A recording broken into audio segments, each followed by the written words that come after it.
else after. Recordings on.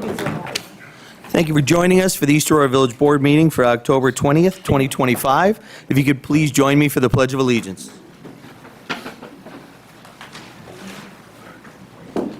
I pledge allegiance to the flag of the United States of America and to the republic for which it stands, one nation, under God, indivisible, with liberty and justice for all. Thank you. Can I get a roll call attendance, please? Trustee Lazikis. Trustee Cameron. Here. Trustee Vijay. Here. Trustee Flynn. Trustee Raby. Trustee Shear. Here. Mayor Mercurio. Present. 5 present, 2 absent. Thank you. I get a motion to approve the minutes of the Village Board meeting for October 6, 2025. So moved. Moved by Steve, second.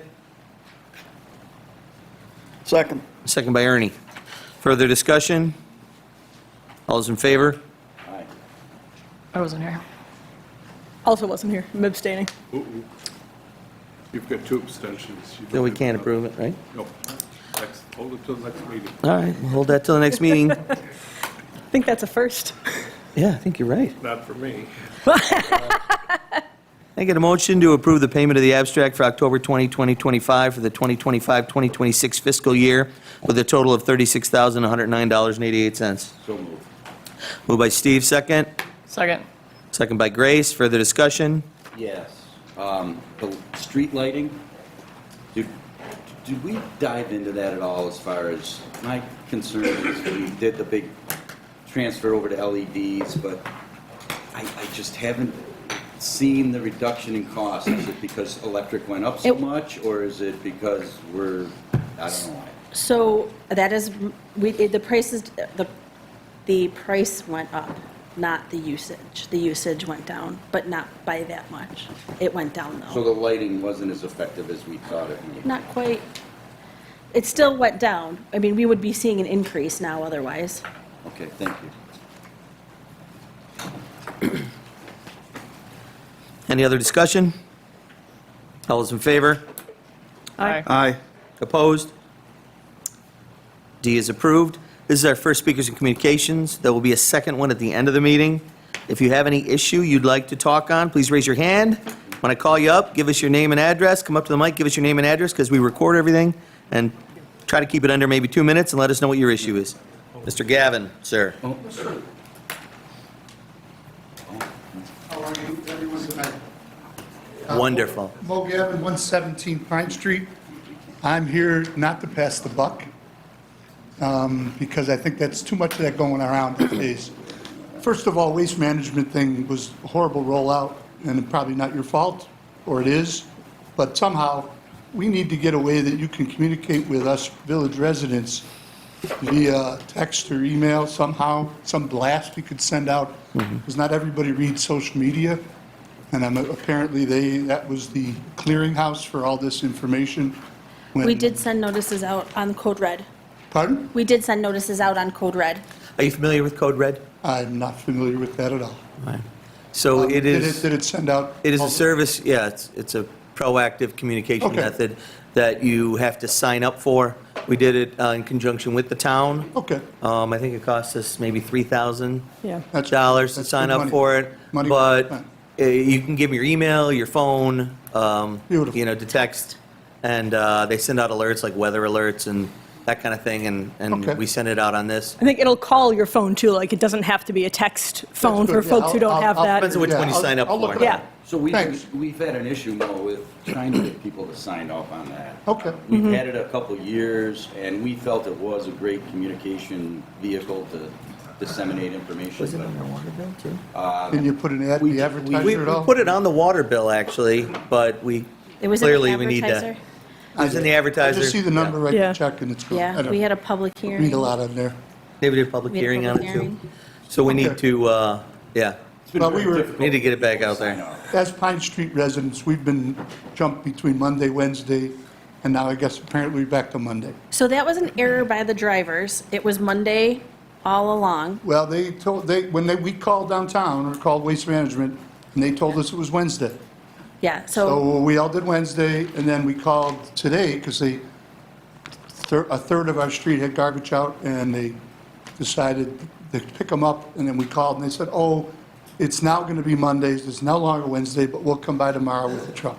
I So they've been very, I guess, helpful. agree that it's a problem that they, Yeah. Did, and It we- just is. Whatever, that's just what it is. And there's always going to be some kinks when you switch vendors. Understood. I When we just didn't switched know- from Waste I didn't Management know to whether Modern. getting totes or anything. I mean, that was all new to Yeah. just a bunch of us. Yeah. That was kind of new, and it would have been nice to, I know it costs a lot to mail things these days, Mm-hmm. but an email from somebody just say, hey, Mo's are getting new. Hey, they surprised us with how early they delivered them. Yeah. Yeah. Surprised. And how late they sent the flyers. Well, They were supposed to send those weeks before. This they was did. all promised Flyer that, came last Thursday. they were Yeah. supposed to, 2 weeks after the Yep, can. two after we, Right. yeah, they were Right, they were supposed to supposed to have all come that first. stuff out ahead of the, Well, whatever. and I they would didn't get a do rebate it. from them. I don't So, know how much we're saving by switching from modern to waste. well, if we I had, don't know what the deal is, but I would probably ask them for money back. So we switched from Waste Management to Modern 8 Right. years ago to save Oh, I about remember. $50,000 a year. I remember, I got And money then- for waste management, and when we went. He to let you Waste hear about it, Management huh? From our local, from the local guys Yeah. picking it up, they said that we walked in, I'm not gonna mention the mayor's name, but he said, I don't care what it costs, we want to switch to private, we want to privatize. We want to take it away, we didn't, they didn't make any deal. He said, we've never had a municipality come in and say to us, we don't care. Who said this? When? When one of our mayors was making the deal with Waste the first time, that way back in the day when we left our public pickups, Okay. I see and what you mean. when the deal was made for the Okay. 4 and no more pickups, he just kind of wanted to go private, he didn't care what it cost. Hmm. And that was, they were shocked that a municipality of our size would Hmm. So- would privatize without trying to negotiate. Right. So 8 years ago, we switched from Waste Management to Modern. It Right. saved us 50 grand a year, which is about a 1% tax increase we would have, we didn't than- have to charge, right? And so we had a ongoing renewable, a 3-year contract with Modern, every 3 years? we could do 3-year extensions. 3-year extension, and they Yeah, came it's to 5 us 6 months ago and said, we're out. Garbage service, you're getting, we'd have to charge you much, much more than what Right. you're paying I heard now. Something about double, you said? 50% increase. 50% it increase. would have been, how much? It would have been 11%, right? Tax increase? 50% increase, and it would have been, 11% on no. property taxes, it right? would have been more than that. It Well, would have I been mean, It close- would have been, to maintain the service we've had Right. with Modern, Right. where you throw anything out you want, They wanted a big. it would have They wanted resulted in 11. more than 11% property tax increase. And, All right. yeah, what all the Good. garbage, I don't need to- and what all the garbage services, this is kind of for I everybody. don't need. Yeah, to talk yeah. too much. It's for everybody, Mo. So what a lot of the garbage services are doing is switching to totes, because instead of having 3 guys on a truck, they can have 1 guy on a truck, and everything's Understood. automatic. That saves them a ton of money, and that's what they're pushing for. Understood. And so when we put it out to bid, we understood we would have to accept totes, so that was part of our bid. And Waste Management came in with the most attractive offer, and so we went with them. So there's going to be some kinks and growing pains as we switch back to Waste Management now with Understood. totes. But at the We're end of the going- day, it's going to be, it's neater, it's cleaner, and it's more affordable than the other options to us. Good news. Yeah, All right. all right. Speaking of other issues, my concern is my road. Pine Street has become a track meet, as some of you have commented on, saying, oh, they're going to complain when the road gets fixed. Yeah, we're complaining. The road is fast, and it's dangerous, and it's got more commercial traffic than it's ever had. And I understand commerce is an important part of all our lives. Without us, none of us will get paid, so we need it. But we need safety first, and we're not having safety. We're having a lot of people that are using it as, testing their sports vehicles out. Commercial trucks that don't seem to give a flying hoot about anybody, flying by at 100 miles an hour both ways. The signs need to be better. There's one sign outside the village by the Ryan's house that's 35 in the town. As soon as you get in the village, there's no sign that tells us it's 30. So 35 is 42, as most policemen will tell you. They say 7 miles over, maybe. That's what some people play. Just so you Some know, people play that. Mo, the village speed limit is a zone speed limit, so every entrance to the village has a 30-mile-per-hour sign. It's not, it's 35 outside. No, but coming into the village, there should be a 30-mile-per-hour. Well, Well, there is one, there's one up, 6 houses up, which is already past the halfway point of our 4/10 of our mile. So by the time they see the 30, Lieutenant Waldron, can you check on that when you get a chance and notify Yeah. the county if they're missing a sign coming into the Well, village? it's 35 just outside the village, and I think maybe they thought because they're the town, they could put it wherever they I want. was thinking that the other day too, Mo, when I was driving down and your comments and the letters we've gotten. Is it possible to request the county to mark that as a 30, say from Girdle?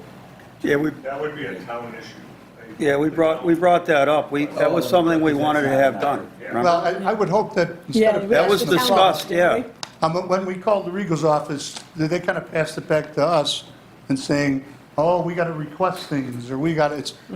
so- We're kind of like... So Mo, we have a request in for a four-way stop where Fillmore and Pine hit. Right. Right, so that'd be a nice breaking point to slow people down. Understood. They're saying they want to wait until the bridge at the end of Fillmore is fixed so they can get an accurate, right, is that right? Yes. An accurate traffic measure for that intersection. Do we have to But- pay for those traffic studies? Or is that something we can... No, we submit them to the county county does does. them. Can we just ask for them, like, a couple days of the week, where instead of the Tuesday at 10 o'clock on December 16th, when they came last time? Oh, they're in charge of when, where, I know, when but and that's where they not- do the traffic. That Friday afternoon, I would love anybody to come sit in my porch, come on by. Lieutenant, you're welcome to come sit in my driveway. Please, come by and check out the traffic. I would love for you guys to come by and just spend a Friday afternoon with us. And Dustin, is something you can do as far as enforcement? Absolutely. We can do more patrols in that area. We did put up the speed monitor sign for a while there. Right, but those don't work that long. I know that That- the reason those are shot and, We have one that works better than the other. I do not recall which one was in that spot. okay. It's- Now, the one that wasn't working when we were. Sometimes they're finicky as far as how straight up the speed limit sign itself is. Do If they it's have leaning any back a support little on bit, it may If not. you could put it up in front of my house, I'll plug it in and pay for the electricity. I just want to. I don't think they have I the want to be plug-in able to see option. I want to be able to look at the sign, and look at the people who flip me the bird. I know they wouldn't do it to you, but. Yeah, they might. But well, I'm sure you'd get the lights on right away, too. We've I don't brought have up, any recourse. we've brought up having an officer, a car station somewhere along Pine Street Right. to do traffic stops if Well, you needed. can use my driveway And at any I don't know why it never happens, and I don't like to tell the police what to do or what they should do or how to do it, because I'm not an officer, I'm not an expert at I that. understand it. But I think, If we need more policemen, let's and we let's mentioned get a this couple. before, we know the roads in our area where you do not speed. Depew, on Transit, going out Pembroke, going out to the Thruway, there are certain areas, are speed traps. Corfu, right? And I would very much Yeah. like for Pine Street, maybe to become one of our speed traps where people know and are on high alert that this is a location where the police officers are watching for speeding. Right. And, Well, it's the only thoroughfare into the village that doesn't have a stop sign till Main Street. You can come in, you can fly in from Porterville and gas it up. Well, 28, they're state roads, but I'm talking about the county road center. I'm not looking for reasons why not to do it. We need to do it. It's a safety issue. And if this proposed development goes in, which I'm going to let other people speak about, it's just going to get worse. And we need help down there. Even if I've got to get a ticket to prove that there's somebody doing it. I see them drive by, I just don't see anybody parking it. I know the Ryans have offered their house up at the break there at the corner. We're more than willing to do something about it. Lieutenant Waldron, you can talk to Chief about stepping up enforcement on Pine. We're happy to do that. I can personally make sure someone's sitting in your driveway tomorrow if you'd like. I'd love to see you. Get you a cup of coffee and a donut. Thanks, Mo. Yeah, and thanks. I got to get some other people talk. Thank you. Appreciate you. Mason? Oh, I missed it, sorry. Whoops.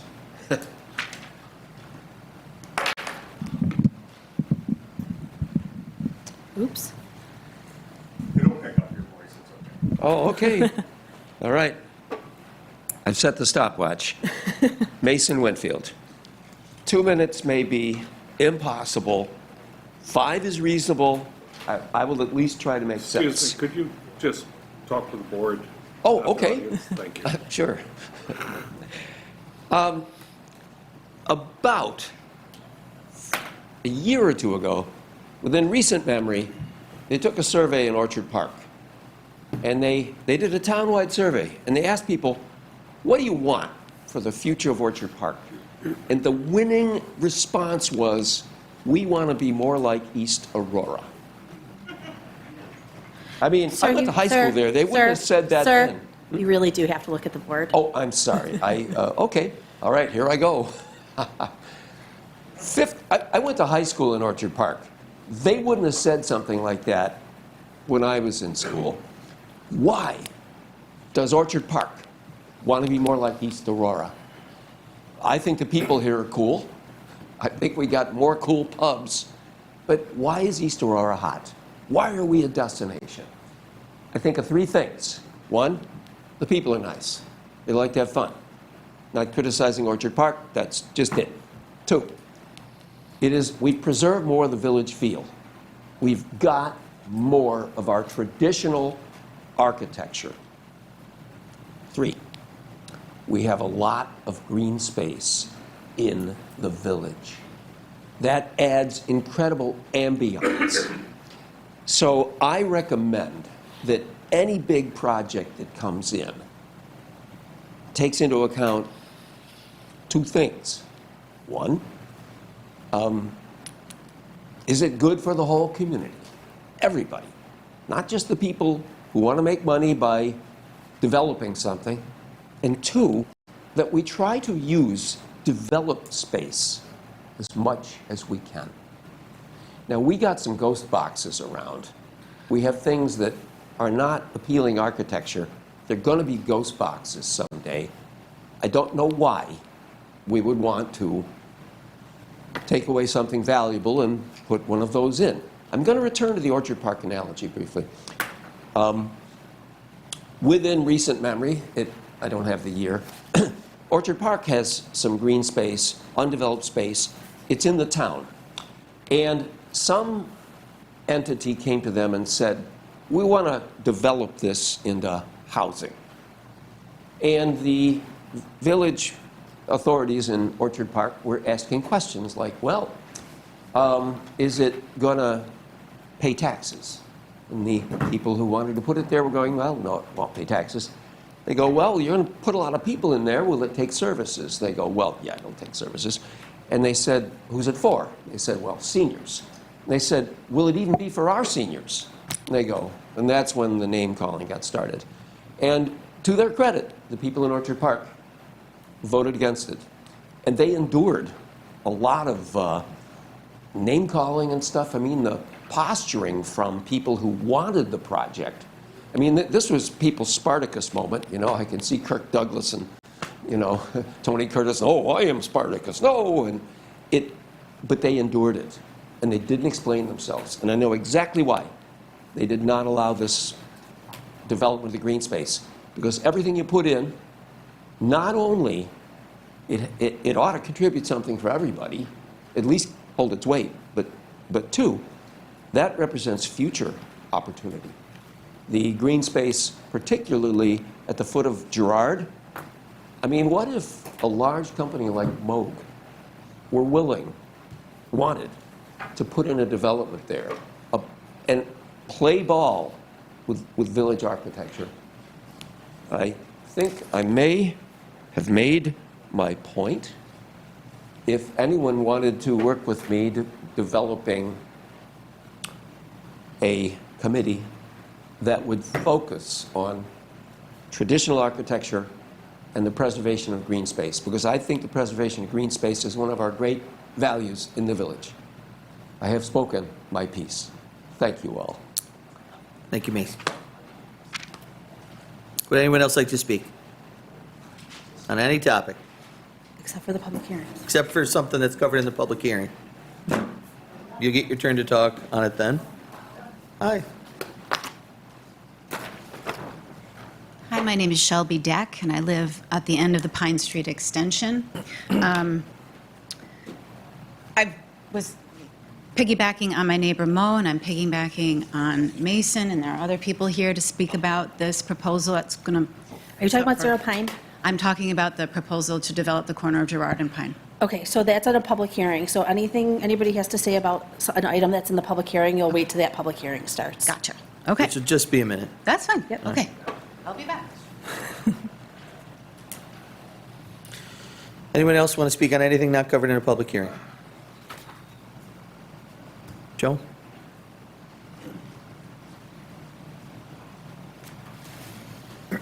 Joanne Ryan, 211 Porterville Road. I'm here again just to talk about, kind of piggyback on Mo, what he had to say. I've lived at Porterville and Pine Street for 20 years now.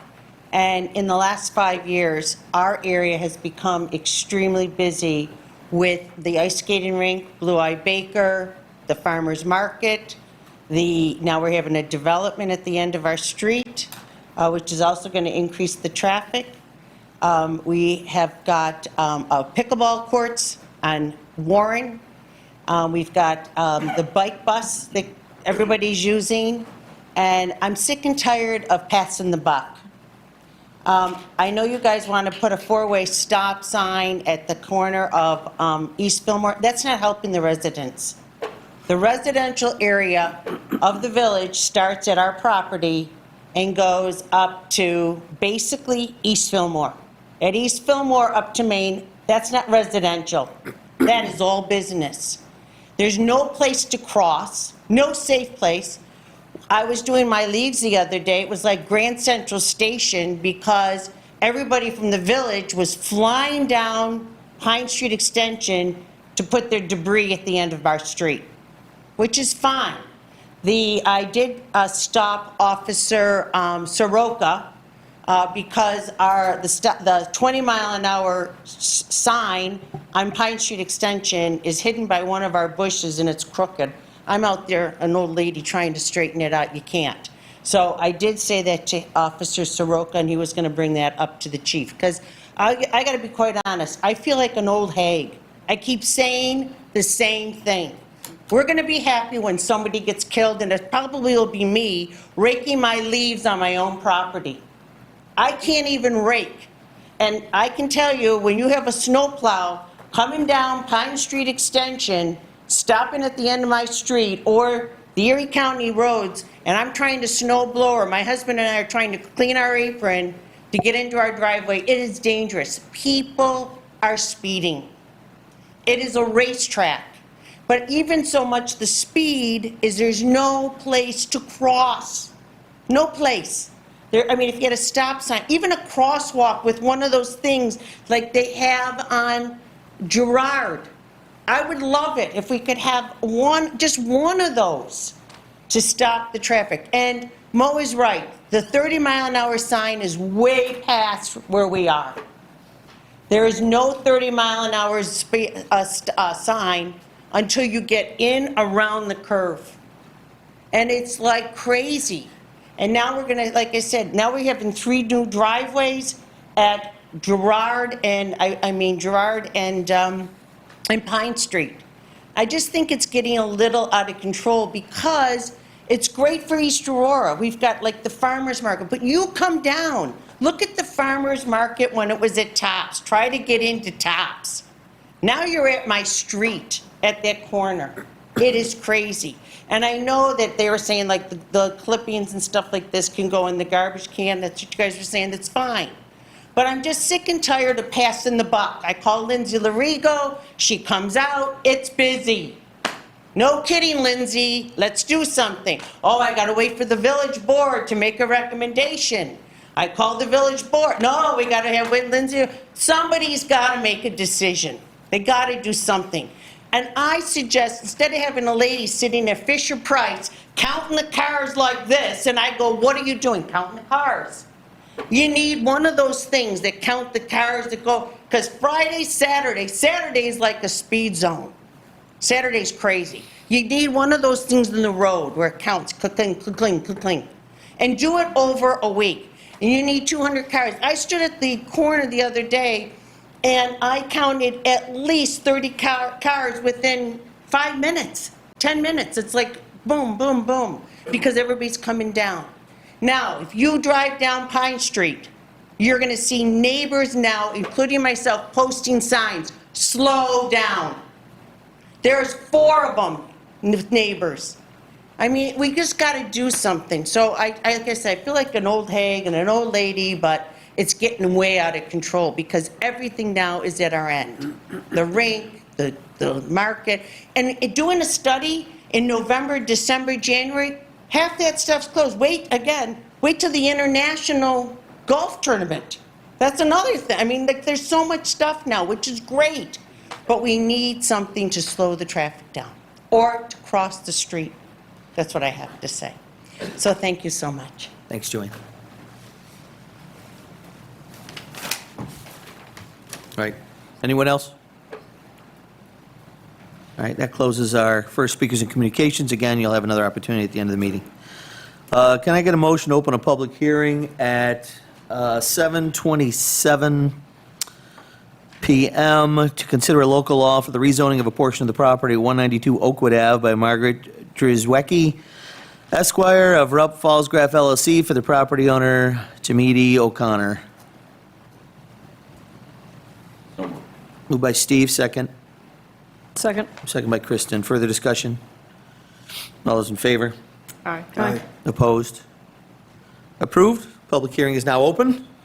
Would the applicant like to make a statement? Absolutely. Mark Romanowski from Rupp Fallsgraf. My apologies. Ms. Drizwicki couldn't make it this evening, so you got me instead. I'm here on behalf of Forest Lawn with respect to the proposed rezoning of 192 Oakwood. This matter I know has been before this board initially when it was referred out to the planning board for comment and recommendation on the proposed rezoning.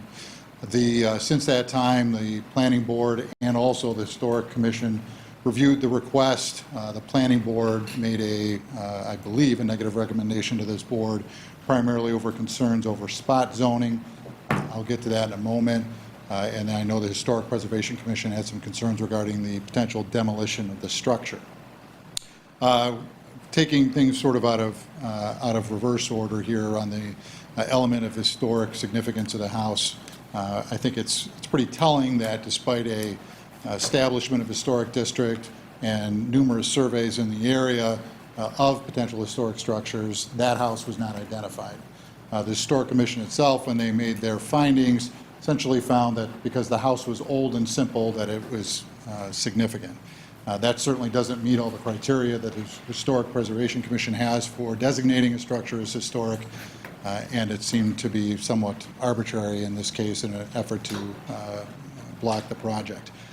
With respect to the planning board, and in particular the question of spot zoning, we've actually prepared and are submitting, or sort of in the process of submitting, an amendment to our application to, instead of carving out the residential portion of the site for single-family residential, to instead just make it all open space.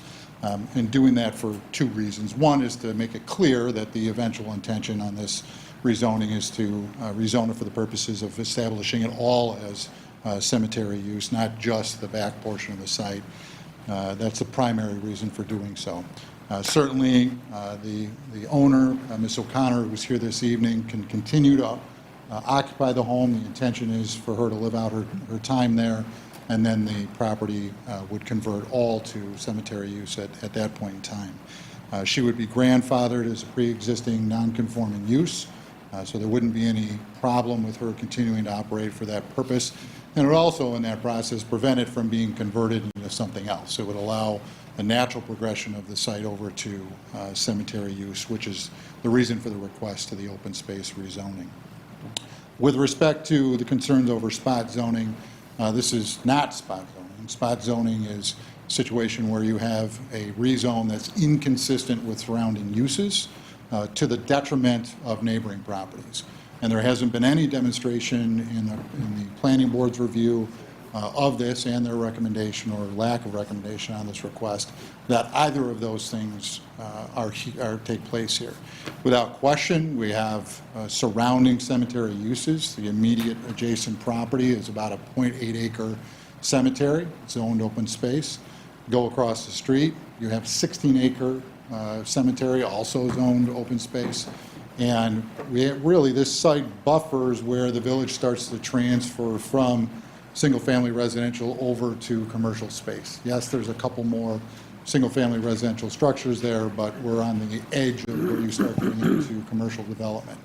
So rezoning this to open space, as the gentleman earlier mentioned, the village is trying to preserve open space and green space within the village. This helps do that. This is consistent with those uses. So for those reasons, we don't believe this constitutes spot zoning and is consistent with the uses that the village is looking for in the area and really the type of land use you want to see in that area. So we believe it's appropriate for the rezoning. We don't expect the board to take any action this evening in light of the fact that we were just sort of in this process of making the change to the request. We understand that tonight's notice didn't include that, so we're not expecting that the board can take any action on that. But I didn't want to submit something and then, view it as being inconsistent with what we're presenting this evening. So I just wanted to let the board know that. I have materials with me. Don't expect to give them to the board to review them and give them to Rich, and he can circulate it. But I'm happy to answer any questions that the board may have with respect to this application. So the suggestion is going to be to make the back section All of it. So initially, cemetery. Yeah. So And then when the house, when no one's living in the house anymore, tear the house down and do it with the rest. correct. So it'd be develop the rear portion of the property for one section of grave sites. Then when Ms. O'Connor passes and her wishes are that it gets converted over to a cemetery, the remainder of where the home is would be converted to grave sites as well. All right. Yeah, we did advertise that there would be a public hearing tonight, so we did have to follow through and have the public hearing. We can leave it open Yeah. for the next meeting and wait for your further information that you Yeah, absolutely. That's perfectly reasonable and what we expect. Anyone on the board have any questions for Mark while he's here? Not today. All right, And thanks, Mr. Mark. Trapp, if you want to have any more follow-up with me, I'm happy to have a conversation with you. No, I understand your position. Okay, thank you. Very good. Okay, Thank you, Mark. thank you. Anyone from the public want to speak on this topic? The public hearing's open.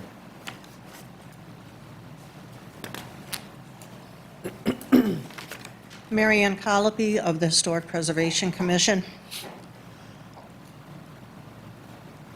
The attorney has basically said they are going to tear down a single-family house dating to the 1880s. He said it is small and unimportant. The Historic Preservation Commission would like to point out that this is one of the earliest homes in the village. It is part of an established neighborhood. There are 3 little modest houses along that section of Oakwood Avenue. Do you think those 2, when this house is torn down, do you think those 2 other houses are going to remain for long? I don't. Are we going to, who are we going to prioritize? Are we going to prioritize a business, or are we going to prioritize people's homes? Thank you. Thank you, Mary Ann. Anyone else want to speak on this topic while the public hearing is open tonight? Okay. We're going to leave it open, and we'll move on to B. Excuse me. Can I get a motion to consider to open a public hearing at 7:35 PM to consider a minor subdivision application for the vacant parcel at 0 Pine Street by applicant Aaron Romanowski of Alliance Homes? Motion to open a public hearing, anybody? So moved. Second. Moved by Grace, second by Kristen. Further discussion? All those in favor? Aye. Aye. Opposed? Approved. Public hearing is now open. The applicant, like to Yeah. tell us? Yes, good evening. About- Sean Hopkins on behalf of the applicant. Also with me this evening are both Andy Romanowski and Aaron Romanowski. And last but not least, Chris Wood, the project engineer from Carmody Wood Design. I did provide you with a very brief PowerPoint presentation that I think summarizes all the relevant information. So I'm going to walk through it very, very briefly. Number one, I think we all know the site itself, located at the corner, we do have extra copies. It's all right. Located at the corner of Gerard and Pine. It's approximately 0.82 acres in size, was purchased from Fisher Price earlier this year. It is important to note that property was on the market. Secondly, if you turn to the next slide, it's it's important to note this site is properly zoned and has been properly zoned. It's currently zoned single-family residential district, and if you look at table 20.3 in the zoning code, single-family homes on individual lots are an expressly permitted use in that zoning district.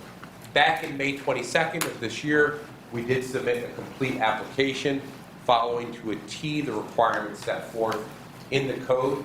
Subsequently, Chris Wood and his team at Carmina Wood Design did submit fully engineered plans addressing any technical aspects of the subdivision. If you turn to the next slide, that's a highlighted copy of the topographic survey that was prepared by Nussbaumer and Clark, just showing the boundaries of a particular site. And then the next slide, which is perhaps the most important slide, is a copy of the current plot plan prepared by Chris Wood, I believe dated September 11th of this year. So what we're proposing here is 3 separate lots. Lots 1 and 2 have dimensions of 70 feet of frontage by 169 feet of depth. They're approximately 11,830 square feet. And then lot 3, which is closest to the corner, is 12,827 square feet with approximate dimensions of slightly less than 76 feet by 169 feet of depth. It's important to note that each of these 3 lots has been designed in accordance with the standards set forth in the zoning code in terms of lot area, setbacks, et cetera, et cetera. And then the next series of plans are just excerpts of the engineered plans prepared by Chris and his team at Carmina Wood Design. First is the grading and drainage plan. Next is the utility plan. This does involve a short extension of public sanitary sewer. Technical details have been provided. Then the next one is a copy of the utility detail plan. And then if you can turn over to the conclusion slide, go to the Planning Commission review. So this project was reviewed twice by the Planning Commission during its meetings on both August 5th and September 9th. During this meeting on September 9th, the Planning Commission did adopt a resolution recommending approval. It was subject to 2 conditions, which we discussed in great detail with the Planning Commission. Number 1, that there would not be any driveways allowed on the Pine. And then number 2, there was discussions about setbacks and ensuring that the homes are consistent with the character of the village nearby. So we agreed that in terms of the front yard setback of the homes, the minimum would be 20 feet and the maximum would be 30 feet, meaning the front of each of those homes on those 3 lots has to start at least 20 feet from the right-of-way and cannot be more than 30 feet from the right-of-way. And then measured from that point, that the maximum depth of the single-family home and any related attached improvements would be 80 feet. We're comfortable with those 2 proposed conditions. And then finally, this is subject to an environmental review pursuant to the State Environmental Quality Review Act. We have submitted a short environmental assessment form with their application. As I mentioned, Chris and his team at Carmina Wood Design submitted fully engineered plans. It's clear that this project will not result in any potentially significant adverse environmental impacts. There are no protected environmental resources on this site. This is a site that's properly zoned, designated for exactly what we're doing. And with all that being said, what we're respectfully asking to do this evening is both issue a negative declaration pursuant to the State Environmental Quality Review Act and also grant subdivision approval subject to the 2 conditions that were recommended by the Planning Commission during its meeting in September. If there's any questions, either myself, Andy, Aaron, or Chris would welcome the opportunity to address them. Thank you. So I'm showing in the resolution, the condition is max setback for the front of the building envelope is 30 feet from the property line for the primary structure. That's You correct. said 20 to 30 feet, right? Yeah, they 20. did want us to be closer than 20. That's my understanding. 20 is the code requirement. That's in the code, right? So, So you don't need to, I guess my question So is, I I guess don't we need to don't need spell it. that out. so Yeah, Yeah, I was at that planning commission meeting. That was a rousing 3+ hours. I know. Yeah. And I did look, the Planning Commission minutes were not online today, so I was doing that from memory. So yes, maximum front yard setback of the homes would be 30 feet. And I know tree preservation was a big concern of the planning commission too, and you know, what's your plan for the trees that are there? There's a lot of Well- big trees that are gonna be where houses are gonna be. so the idea of the restriction to the maximum footprint depth of 80 feet is so that the trees along the back line can be preserved. And I think you have probably seen that at one time, we submitted a diagram with the trees colored, or color-coded using 3 different colors. One was for the obvious ones, the trees that we had to remove to build the houses. The second color was discretionary. Those were kind of the trees in the mid-band there that we think we can save if we can grade them properly, et cetera. And then the third were some of the mature trees along the, closer to the back property line that we know we can save. And that's still our plan, Still your plan to save them? yes. Yeah, and we don't deny the fact, as is the case anywhere in the village, you know, lots that have existing mature trees, if they can be saved, obviously that's preferable for prospective home purchasers. So we will be making that effort.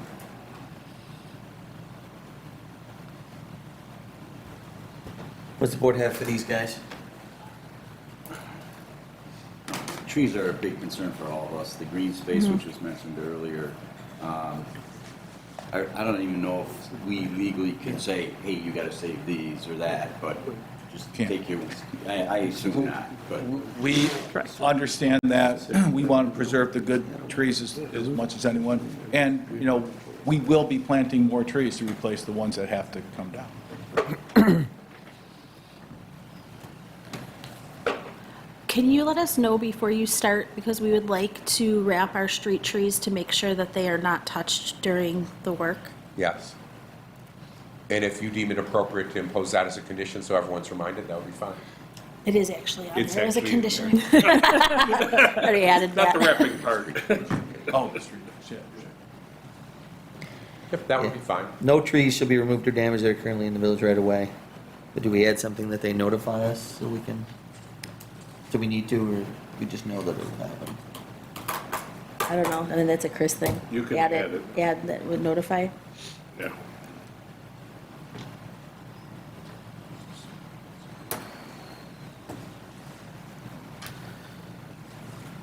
Board, good? Grace, good? Yeah. Yeah. All right. I think if you just said you didn't have the meeting minutes, the findings are in the agenda online right now. If you look through there, I didn't see they're that. all in. I was looking for the Yeah, minutes. so towards the bottom. Thank you. Thank you. Appreciate it. You're welcome. All right, public hearing is open. Who from the public wants to speak on this? Do you want to see?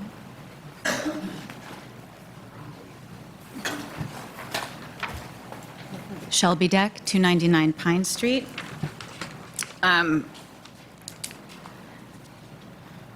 Alliance Homes is not the enemy. They're doing their job. Their job is to build houses.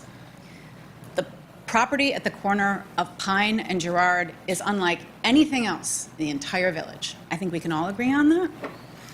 It's a unique, small space filled with heritage trees, filled with unique topographical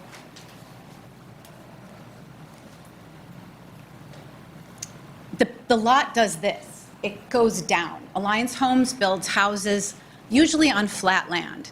They're making it sound as if by using measurements, it's these numbers of feet wide, it's 20 feet back, it's 30 feet back, the lots are only going to be this wide, it's going to be, but that property does not allow that. They are going to have to take out, number one, they're going to have to take out just about every tree to do this. And I don't care about, we're going to protect them. Anybody building any kind of anything anywhere knows that when you have a tree, you have to protect it around the root system and at least a 30-foot buffer around each tree that you want to protect.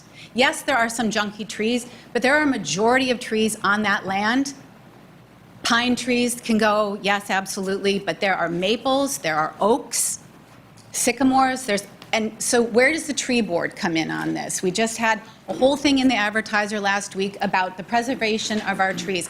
We have learned, if we've learned nothing in this village in the last couple of years with the cable system coming in and taking down all kinds of tree trimmings, is that East Aurorans love their trees. So there's that. There's also this complete breeze-through regarding an environmental impact statement. Where is the environmental impact statement? How is this going to impact this? This lot slopes down to Pine Street. How much are they going to have to carve out of there to make this level enough to put in 3 brand-new houses. Again, the measurements are this, they're that. That's like they're measuring like it's a flat table. This is not a flat table. This isn't. There's the property that East Aurora owns, the office building in back. There are those 3 houses that just sold along there. The people who live adjacent to the property, what does this do for them? There's a driveway that goes up into that building in the back. What is this really going to look like? This is going to look like a clear-cut, slash and burn mess. And then on top of this, you are, as you have heard from my neighbors, you've got 2 things on the agenda here tonight. You've got trees and traffic. Pine Street needs help. We are consistently, again, as my neighbor Joanne Ryan said earlier, we get the buck passed. We're not the village, we're the town. We're not the town, we're the county. We are putting the cart way before the horse on this project. We have to press pause. I'm asking the village board to please press pause on this. What was most troubling about this presentation was the part of the presentation where it was et cetera, et cetera, et cetera. What does that mean? What does that mean? Nobody is asking those questions. Again, this is unlike any other space in town. There are just a couple of ways to come into the village. As we've heard, Pine Street from into Main Street is one of the premier places to come into the village, and we are going to have these houses here. It's not going to work. This is not a minor subdivision. This is not a minor subdivision. This isn't Walnut Street. This isn't Alliance Homes on Walnut Street. This is a very, very different project. Again, Alliance Homes, doing their job, doing their job. They are not the enemy. This is their business.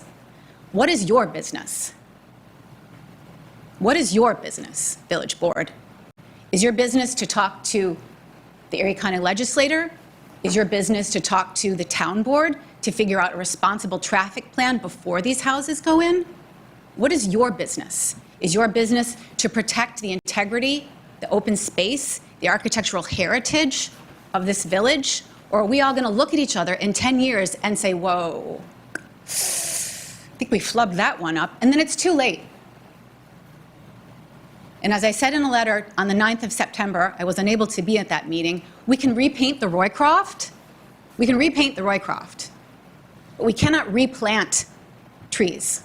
We cannot take back once that stuff is gone. We can't. Again, I want to come back to the et cetera, et cetera, et cetera. I was extremely disappointed with the presentation. I don't care how many times these guys have been up at this table. That was really disappointing. Who do you work for? What are you here for? Who is taking care of this village? We've got traffic, an insurmountable amount of traffic. It is crazy down there. And we can pass the buck to the cops. The cops come down my street all day, every day to refuel. They're down there all the time. They're down there all the time. And the village trucks, they're some of the worst offenders with the speed limits. And I don't want to point the finger with the traffic signs. Those are great. But we need stop signs, we need traffic control, and we need all of this before anything moves forward with this not minor development. And then the environmental impact study. Where's that? What is that? That got breezed through again, I think attached to the et cetera, et cetera, et cetera line.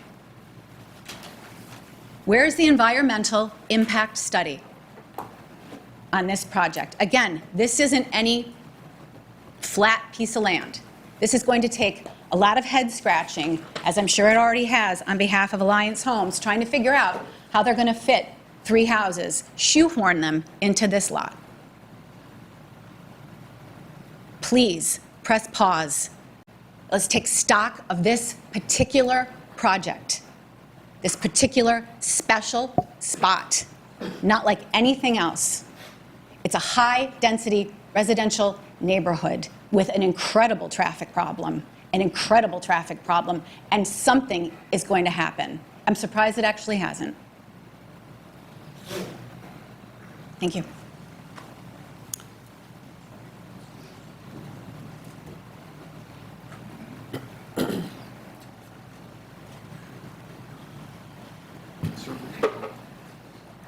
Michelle Parrish, 854 Lawrence Avenue.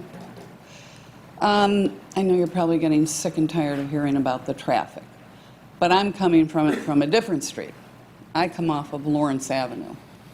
So when I'm sitting at Lawrence Avenue, I have Pine Street curve on my right, where you cannot see anybody come until they're around that curve, 40 miles an hour. To my left, we have a hill.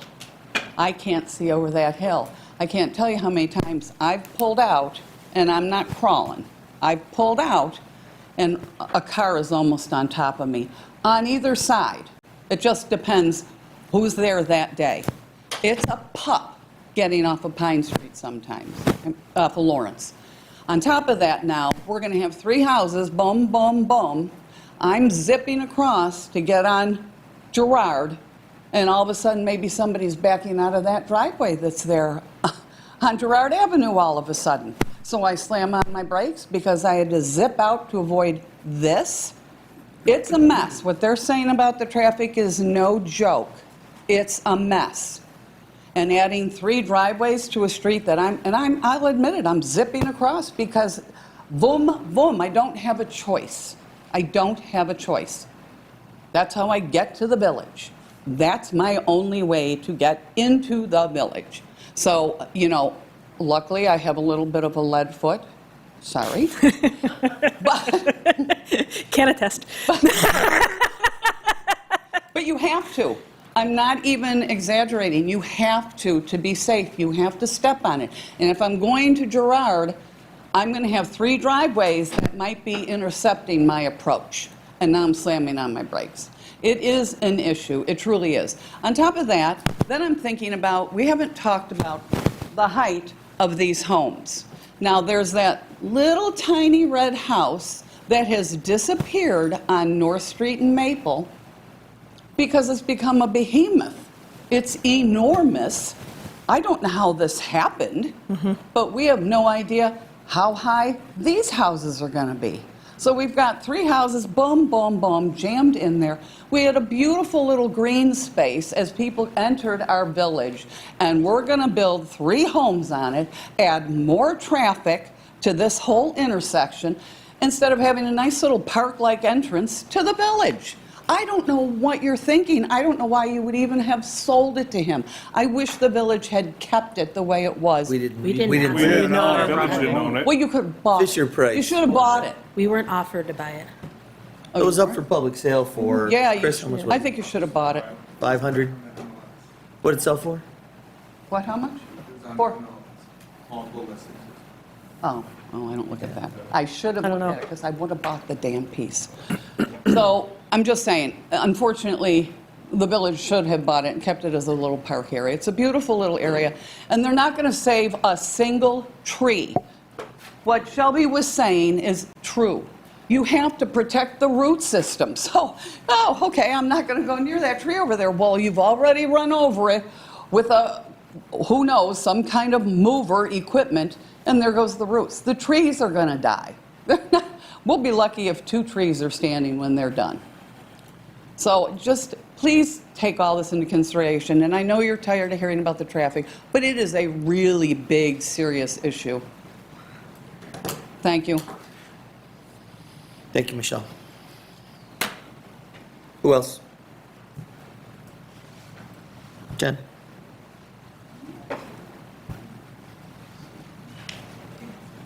Brought my glasses. Jennifer Brazil, 115 Blake Hill Road. I wrote it all out so I didn't forget because I get here and I get nervous. So it's okay. I'm going to read it. That's okay. I have 2 questions first, actually. I know when they were speaking, Maureen said, please let us know when you start so we can protect the trees. Does that mean this is already approved? No. Okay. So that was just like It's to be put into a condition in Okay. the resolution, if they pass it. Okay. That says that they have to let us know ahead of time, so that if this happens. Yeah. The trees can be protected, so the DPW can go out Okay, there so you were just adding that to their. to the conditions. Got it. Okay. So, let me put my glasses on. To be honest, I was really hesitant to even come speak tonight because this last year of speaking up against the GoNet project and in support of the trees was really challenging. I often felt that simply having an opinion or speaking up made me and others like me feel like we were a problem. And that's a really unfortunate way to feel in your own community. So I'm here tonight because I really care. As more and more development projects come before this board, I have a bigger picture question. Is there a long-term comprehensive plan for how the Village of East Aurora is meant to grow? And if so, is it publicly available and open to community input the way the town has been doing it? Right now, the village seems to be growing at an unsustainable pace. We can't even keep up with our current infrastructure issues, yet projects keep getting approved. Traffic for a small town is incredibly busy. Parking has become a huge issue. You guys all live here, you know this.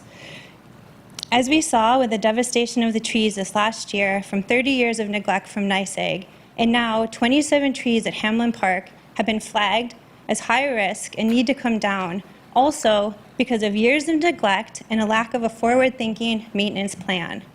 With the proposed development at Pine and Gerard, building 3 new houses, we're again facing the likely loss of many, many large old trees. Anyone who's driven past that corner knows how beautiful and established that those trees are. Once they're cut down and those houses go up, that corner is changed forever. There's no turning back on this. So I agree with what they've been saying as well.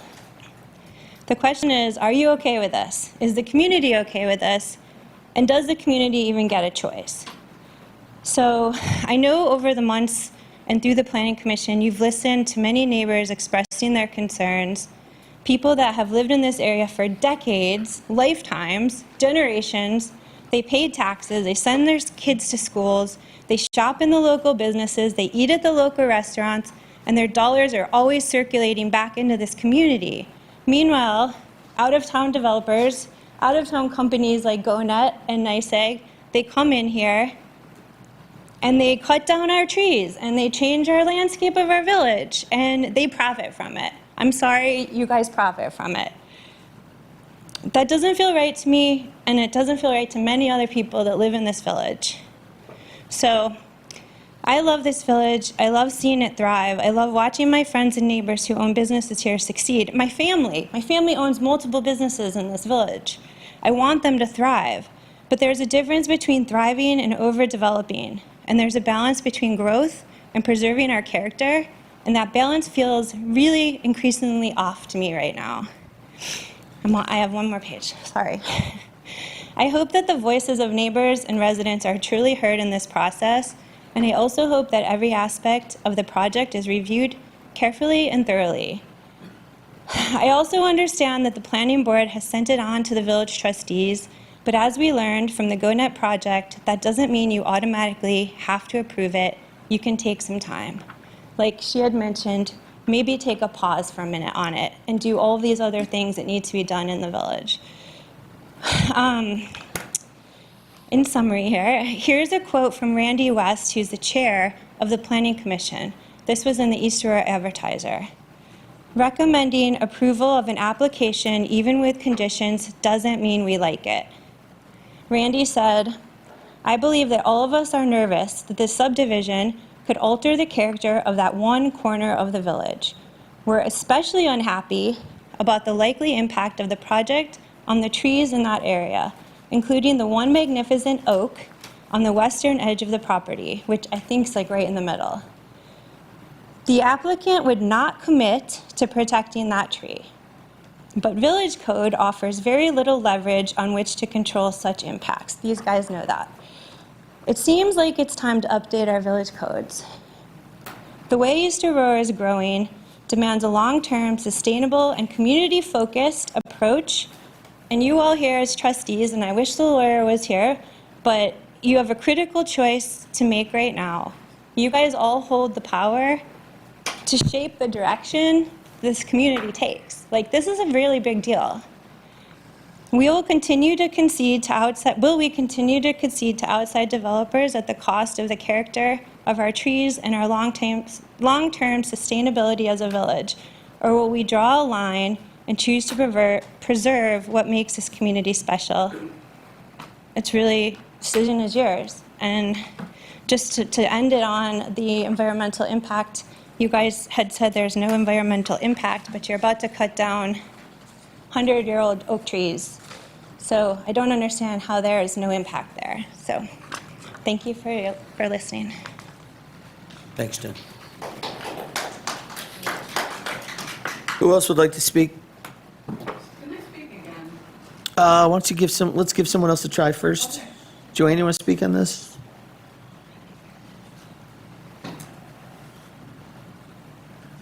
I hate it. Joanne Ryan, 211 Porterville. I just wanted to say that if you look at that, I just wanted to piggyback about the environmental impact. If you stand at Pine Street and you look at the lot, and by the way, there was one house on that lot years ago, just one. Now they want to have 3. If you look at it, the land goes up. That driveway at Fisher Price is up on a hill. If you stand at the top of Fisher Price, there's a huge gully that goes down on Pine Street Extension. And that land is not flat. So the environmental impact of water, if they start flattening down this, take down the trees, etc., we know that trees like water. What's going to happen to that? They're going to have to make that land flat. There's no question about it. So I'm going to ask that you pause on this till we see the environmental impact. They keep saying, you know, it's going to come, etc. It's not a rush job. The second thing is that we went down where their new development is right now. Alliance Home is putting in another house, and you know, all the heavy equipment, etc.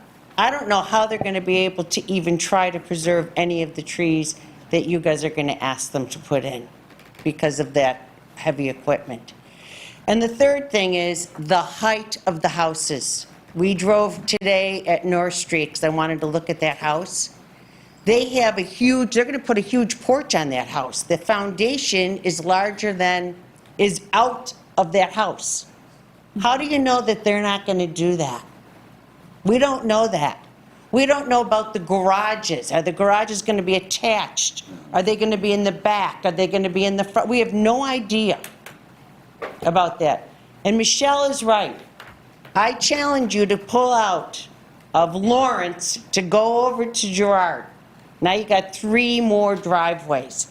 At least right now you have a little bit of a reprieve until you get to the first driveway. But you will not have a reprieve at all. Okay, and cars will be coming out. So I'm going to ask you guys to please pause on this. There's no rush.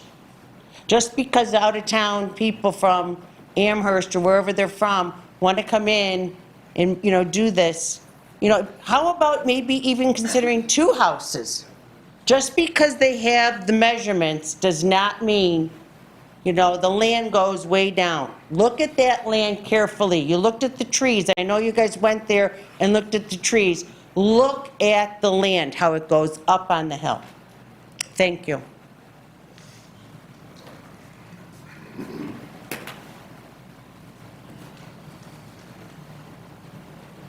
Who else would like to speak?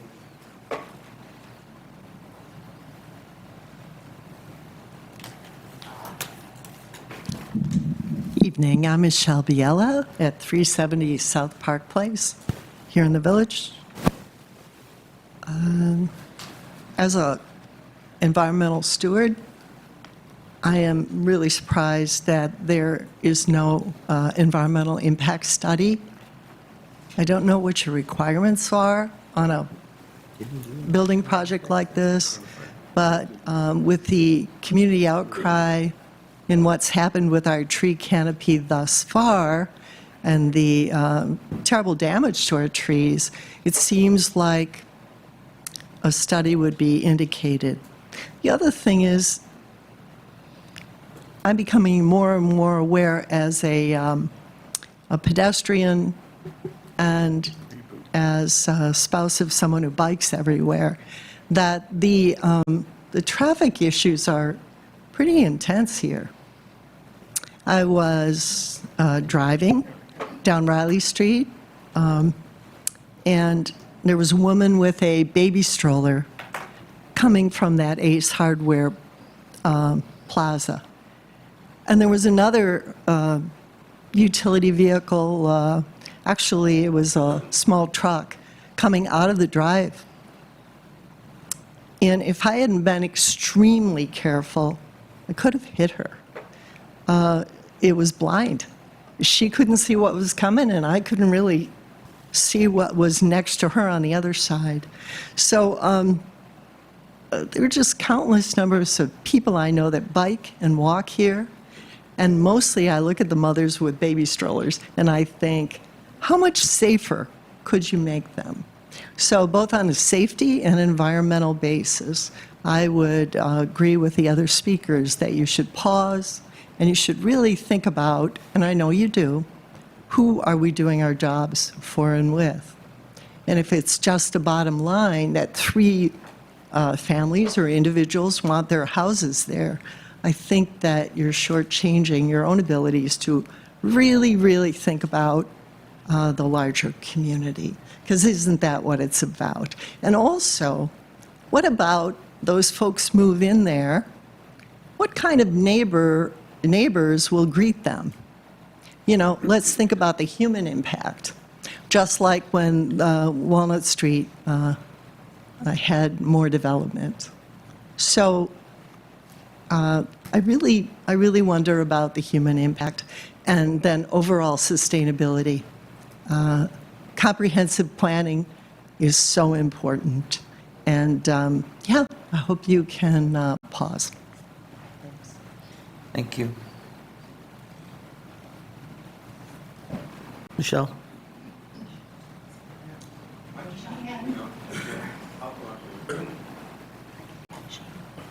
Michelle Parrish, 854 Lawrence Avenue. I just wanted to pick up very quickly on what Mason referred to earlier.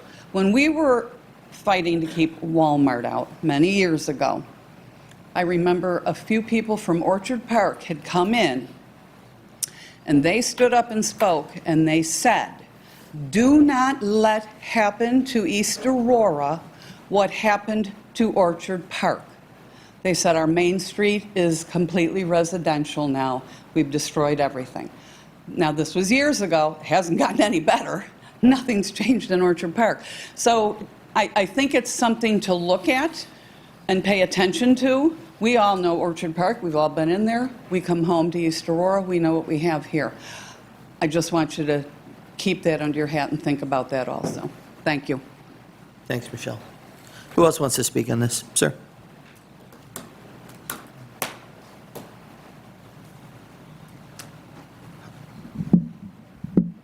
That's right, you can just. Oh, how you doing? Hello, my name is Joshua Best. I live at Porterville, diagonal to the proposed development.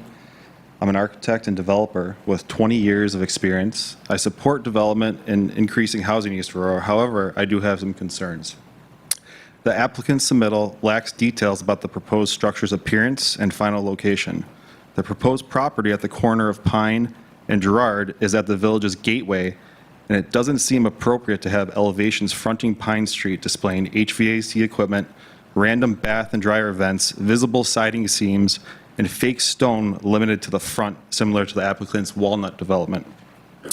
This type of construction is better suited for cul-de-sac developments. The Village of East Aurora's reputation for charm and historic character should be preserved. Any development that compromises these attributes should be avoided.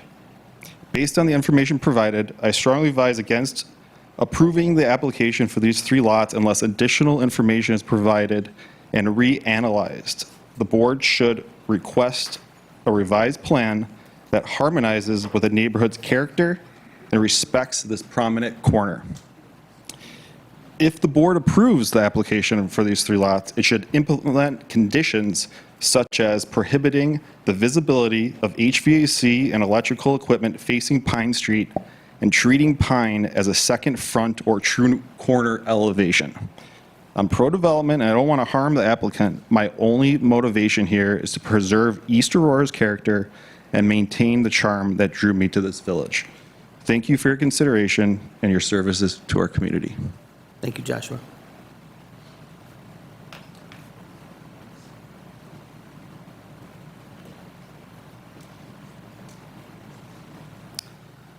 Hello. My name's Teresa Kishel. I live on Fillmore.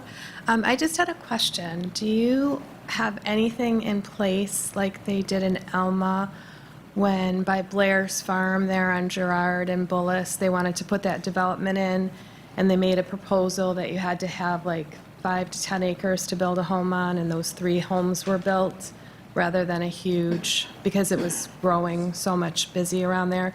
Does East Aurora have anything like that in place? For future people that want to buy land to build a home, you have to have a certain amount of land. Yeah, Rich, do you want to speak to the building code, please? So it's going to be dependent on where that property is and what the zoning district requires for that said property. The village code does have requirements for lot sizes, setbacks, building height, et cetera, for those certain zoning districts, so yes. So with the village growing the way it is and everyone's speaking of the traffic, has it been considered, by Parkdale where that land was bought and this area they're talking about, to maybe have larger lots to build on so it limits the... Well, I can only speak to how the code is currently in place and as it is adopted. And as of right now, the zoning district at this property specifically is zoned as in a single-family zoning district. And in that zoning district and in their application, they are providing the aspects of the code that are required for that zoning district. And the zoning code doesn't specifically, in regards to lots and what you can build on a said lot, takes into account the aspects of the impact, unless of course it is derived through the planning board or the village board in regards to traffic specifically. And at some point, would anyone ever want to change that because of the crowdedness? It is something that can be brought to the board and then they could take it to a committee. Can we bring it to the board and bring it to a committee? Hello? One second.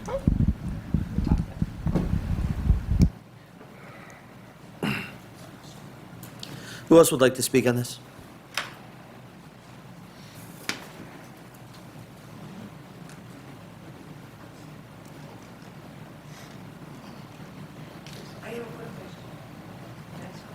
Oh, sorry, could you give me just one sec, please, Joanne? Thank you.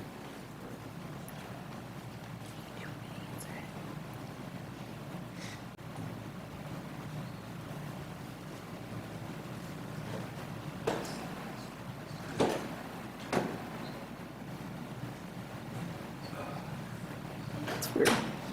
Requirement. I don't like it. For this, or anything. I mean, we can't do this now. Huh? You already answered it? No. Sure. All right. Actually, You asked about if we could change things. We can't change things for this project. This is already happening.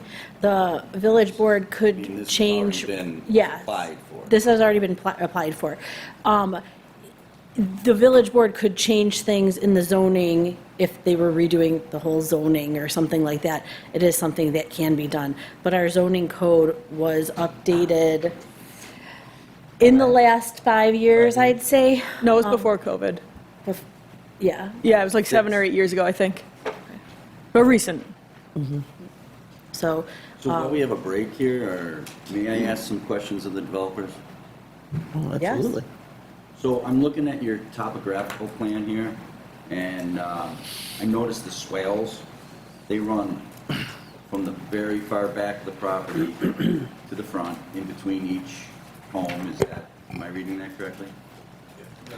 And then in the center, not quite center, actually a little more towards the front, probably because of the slope of the property, there's another swale that runs behind the properties parallel to Girard, correct?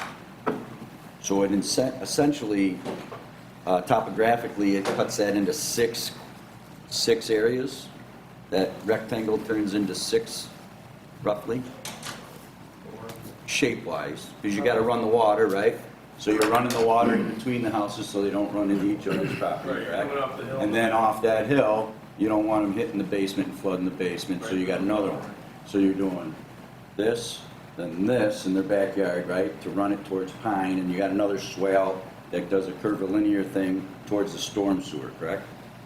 Right, in between each house, there's a swale that goes towards Pine.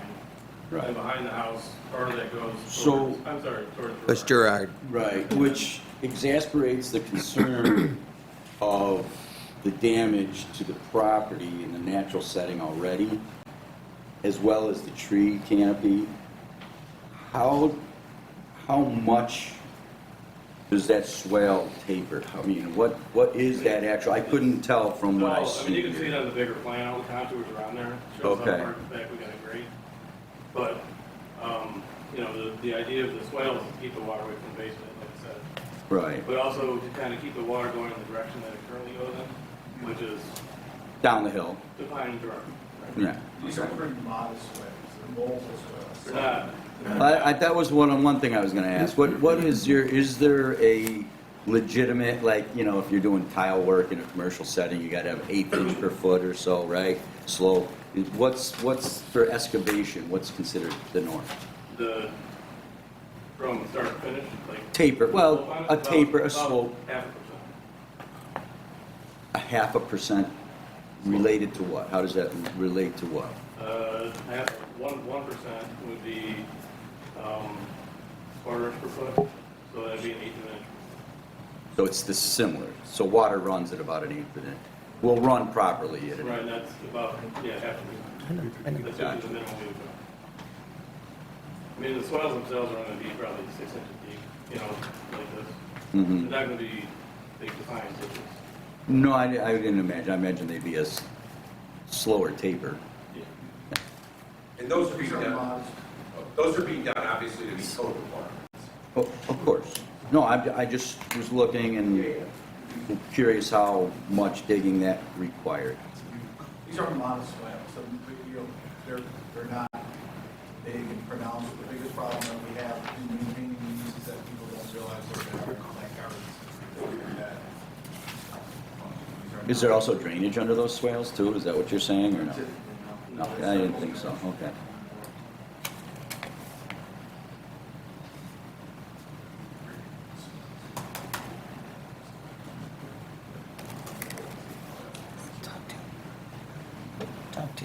Yeah, he should explain that. Does that Yes. make you feel better about it? I don't really understand the whole drainage You see situation. these dotted lines? Yeah.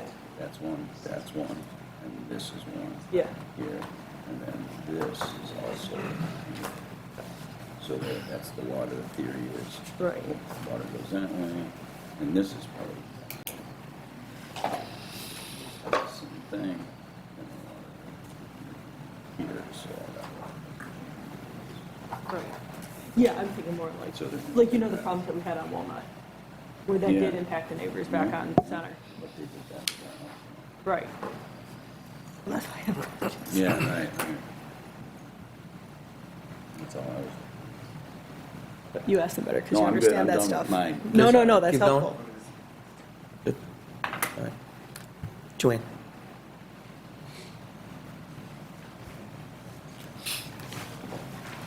I just have one other quick question I was thinking about as I was listening.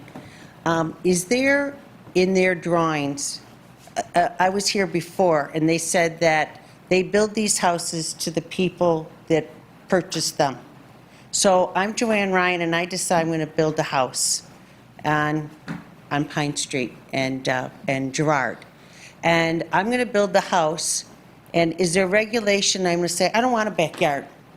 I'm going to build take the whole lot up, like we did on North Street. That's what happened on North.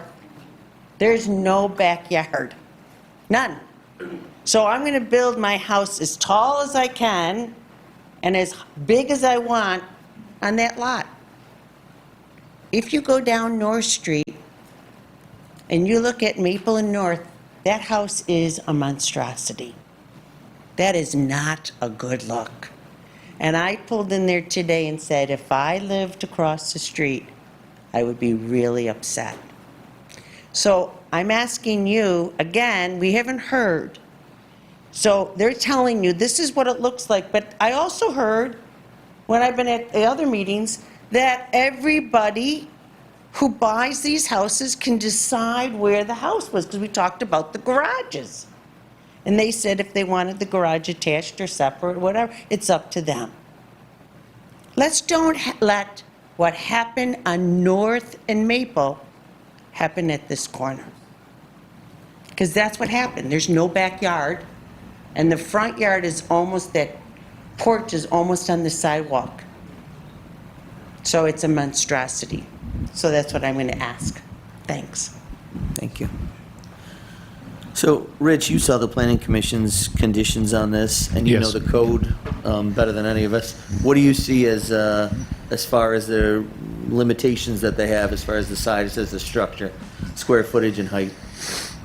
So based on this application that doesn't specifically go into the criteria of how the house is going to look from an elevation standpoint, the aspects of the setbacks, the aspects of the buildable area that were gone over within the planning board's review, I don't specifically see anything that is in contradicting to the village code as it's written.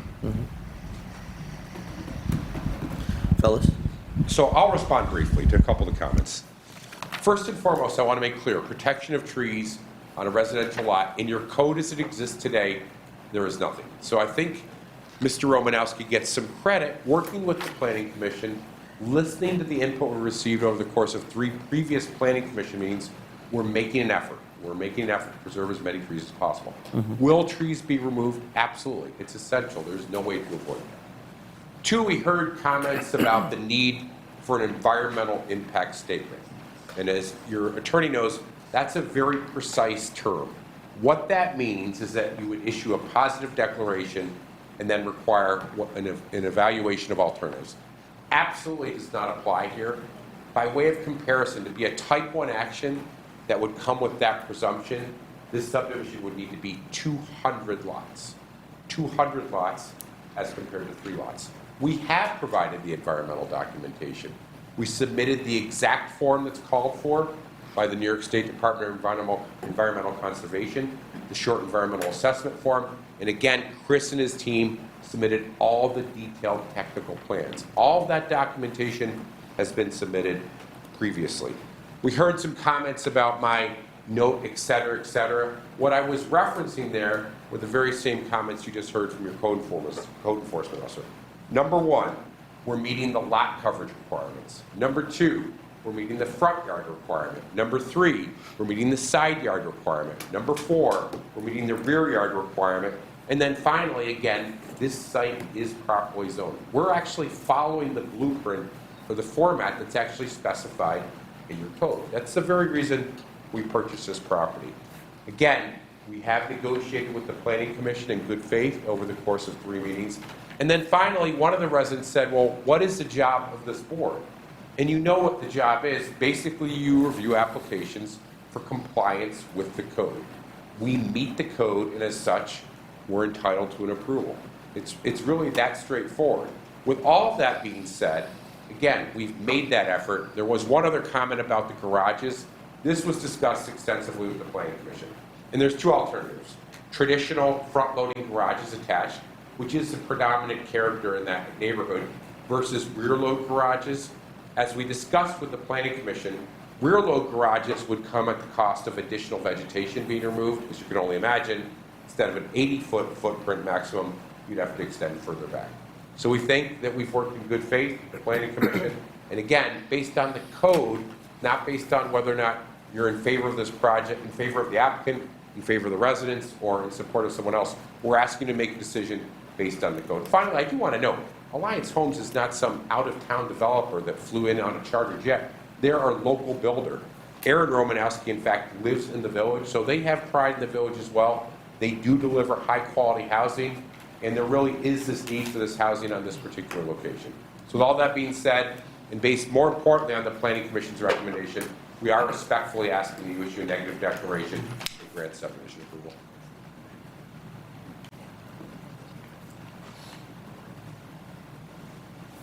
Thank you. You're welcome.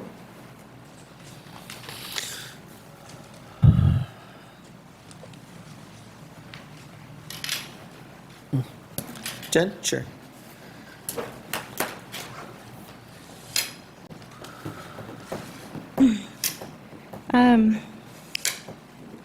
So, sounds like they're legally saying to you that you legally have to approve this. I don't know if that's true or not.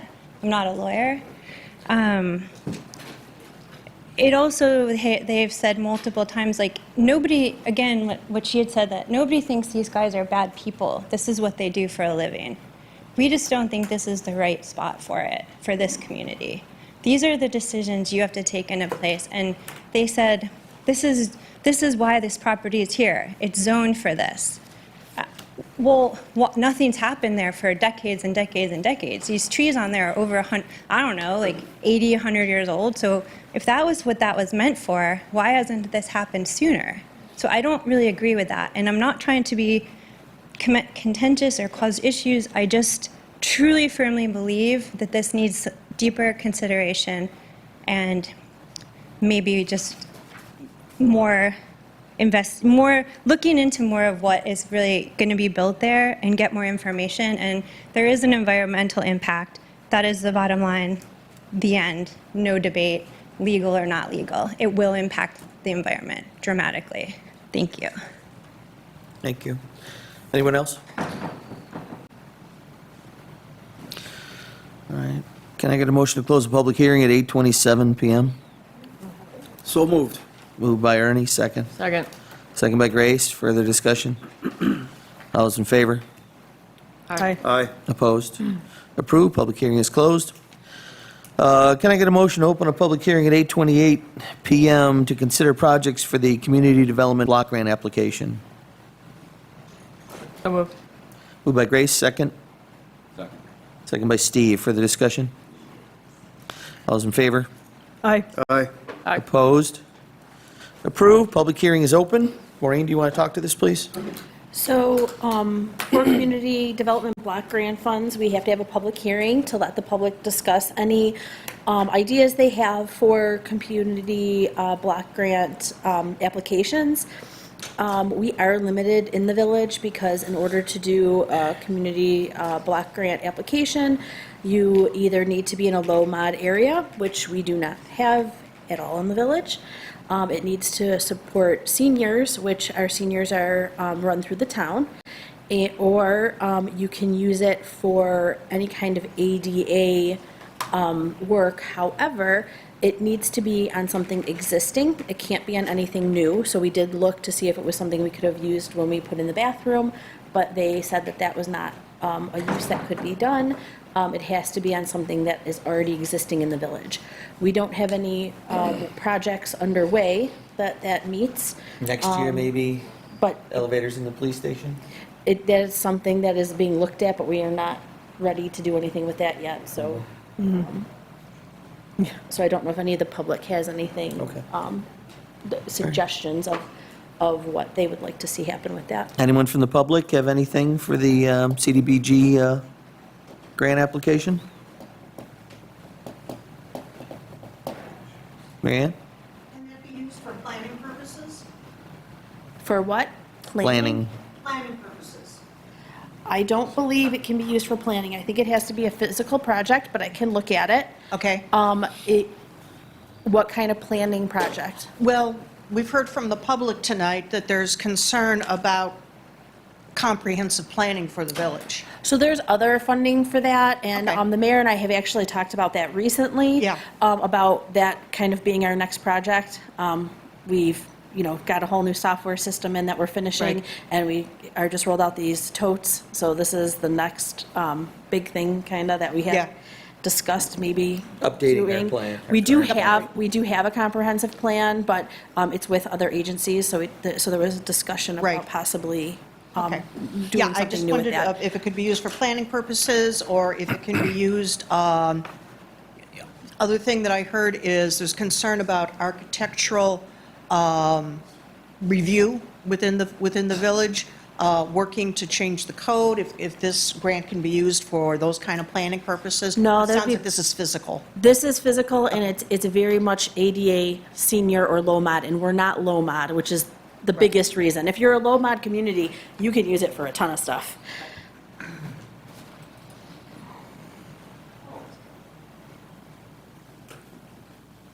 Is it the entire community, or does it go by zip code? So for the village, it would be the outline of the village. It would not be for the zip code. Because for SHPO, the top half above Oakwood is outside the income boundaries, but the lower half below Oakwood is not. So- Nothing is in this low mod area according to the community development people.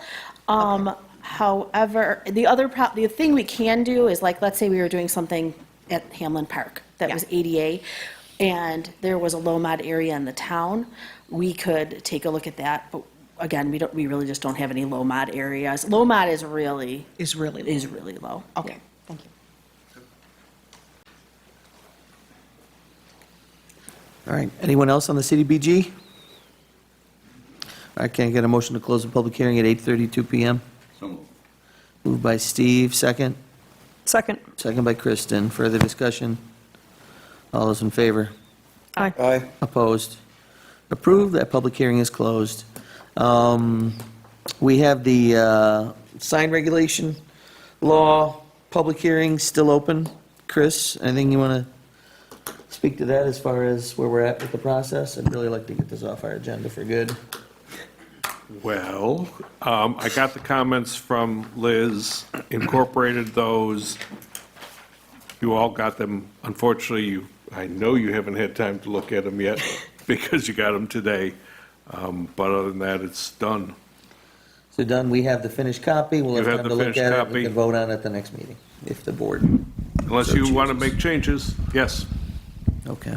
Excuse me, was Liz copied on that email that you sent to the board? Yeah. Okay. Just want to make sure she sees it. And not even as a CC on the direct line. So since it's still open, anybody want to speak on the public hearing for Village Code sign regulations?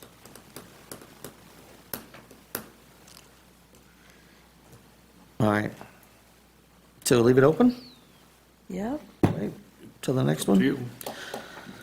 All right, moving on to official considerations. Excuse me.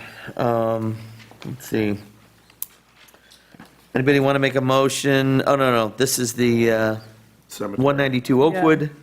They asked us to pause on that. If, unless somebody feels differently, we're going to skip that.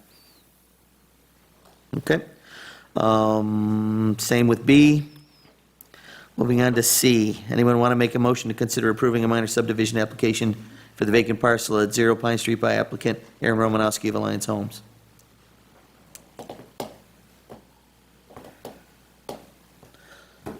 I actually was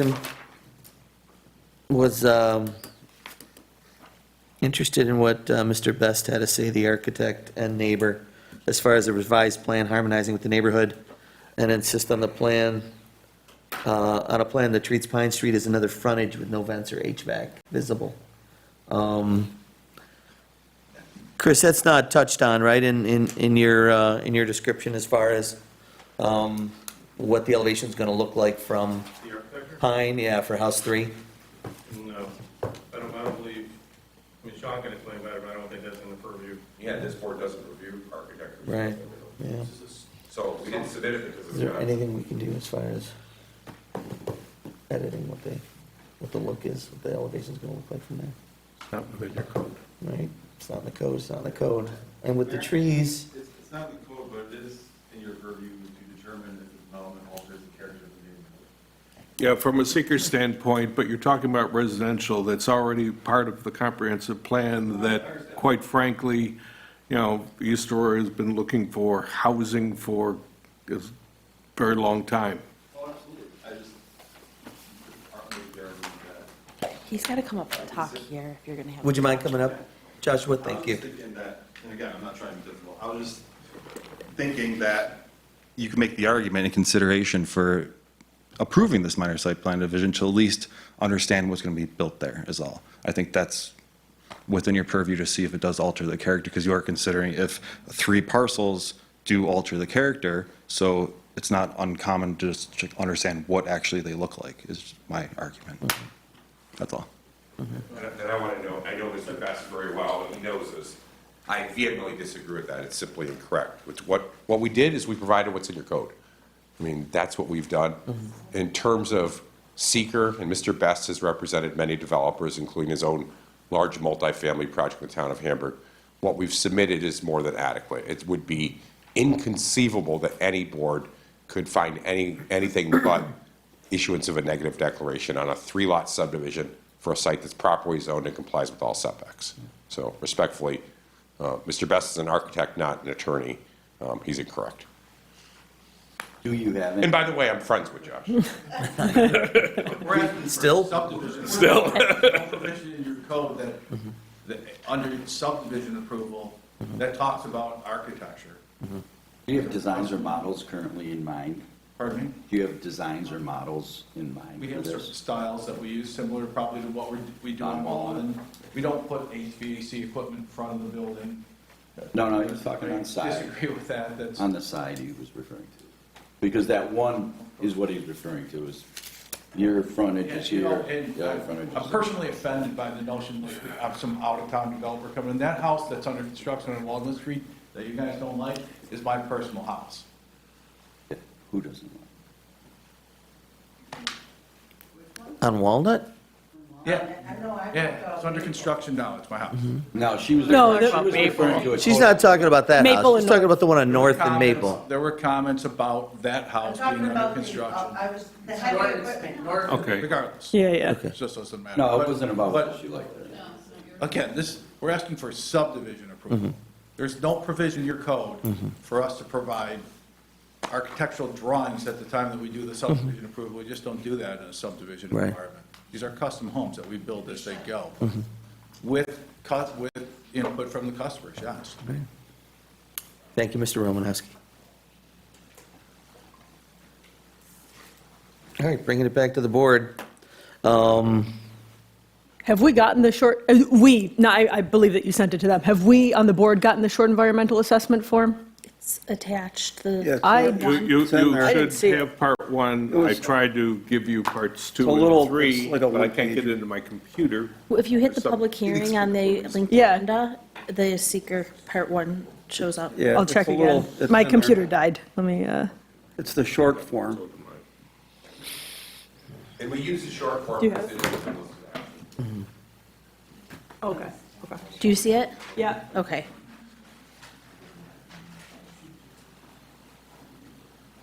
Yeah, okay, thank you. The parts 2 and 3 Chris did, they're just not in the attachment. There's only so much I can attach to a agenda. It gets too big.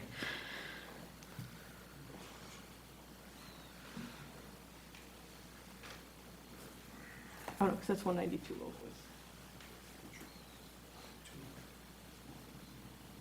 But the findings were no, Mine, yeah, for seeker. under part 2, it would have been no on 1, 2, 3, and up to 11. No or small impacts. And my part 3 would have been recommendation for a negative deck. And I wish I could pull it up on my computer, but it's not It's all right, cooperating. you remember it. Oh, I Hang on, we've remember. got 192 Oakwood twice. Well, maybe not.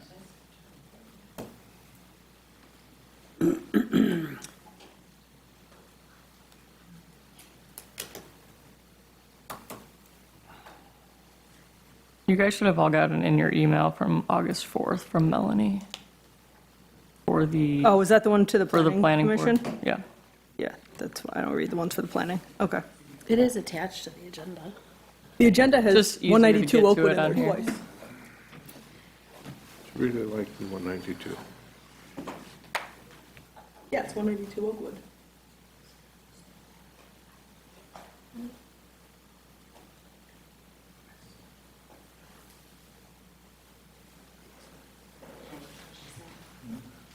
Yeah, yeah.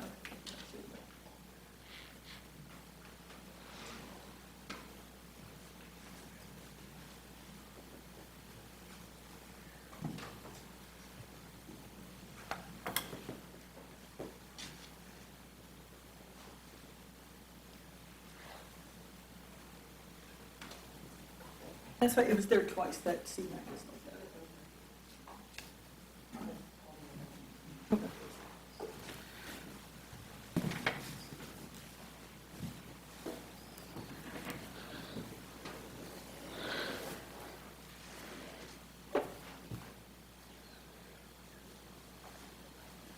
Let me know when you're ready, Kristen. No rush.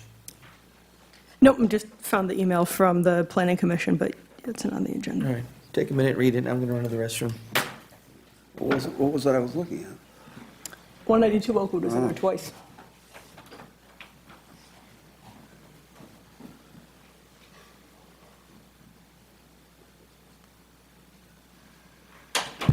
And I don't generally read the planning commission emails.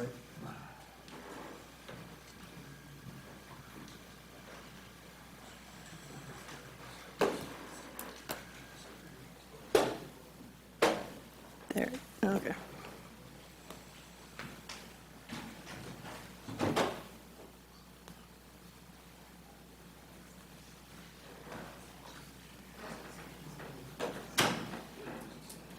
There it is. All right.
You guys can talk while I'm reading, I can multitask. Okay.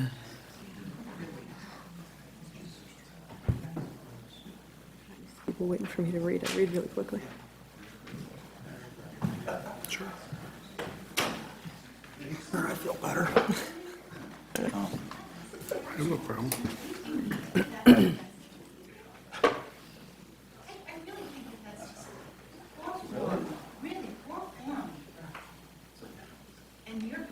Guys, please. Please don't argue amongst yourselves. She wasn't arguing. She was just sitting there. I was. We don't need to be approached like that. That's right. Really Just, Mr. Romanowski, Nope. keep all your comments to the board, please. Don't address the audience. If he had built a particular project that I won't find visually appealing either. Nope, Just done, All right. done. let it go, everyone. 8 feet tall. Kids are going to be climbing it.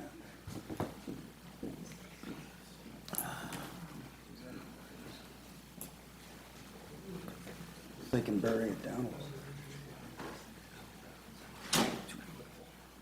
Kids will still be jumping on it because you don't want to put on the school.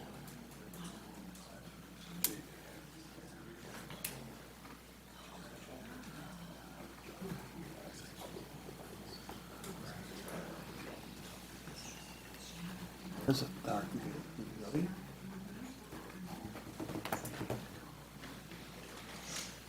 Okay. I'm good. Yeah. Thank you. Sure. All right, we're still on C. Does anyone want to make a motion to consider approving a minor subdivision application for the vacant parcel at Zero Pine by applicant Aaron Romanowski of Alliance Homes? Chris, do you want to just kind of tell us what options the village board has at this point, please? Well, from a legal standpoint, I both from seeker, it's a neg deck in my opinion, and that's the way I wrote parts 2 and 3. It just doesn't qualify. It is a small subdivision with homes, consistent with both the zoning and with your comprehensive plan. The reference to, oh gee, maybe having fewer homes on the lots, it meets code in terms of the number of homes. If you want to change something, you certainly can. You can add reasonable conditions onto anything, which has already been discussed, but from a legal standpoint, I don't think you have a basis for denying it. Without then facing No, you can always deny it legal and get recourse. sued. Yeah. It's not my recommendation.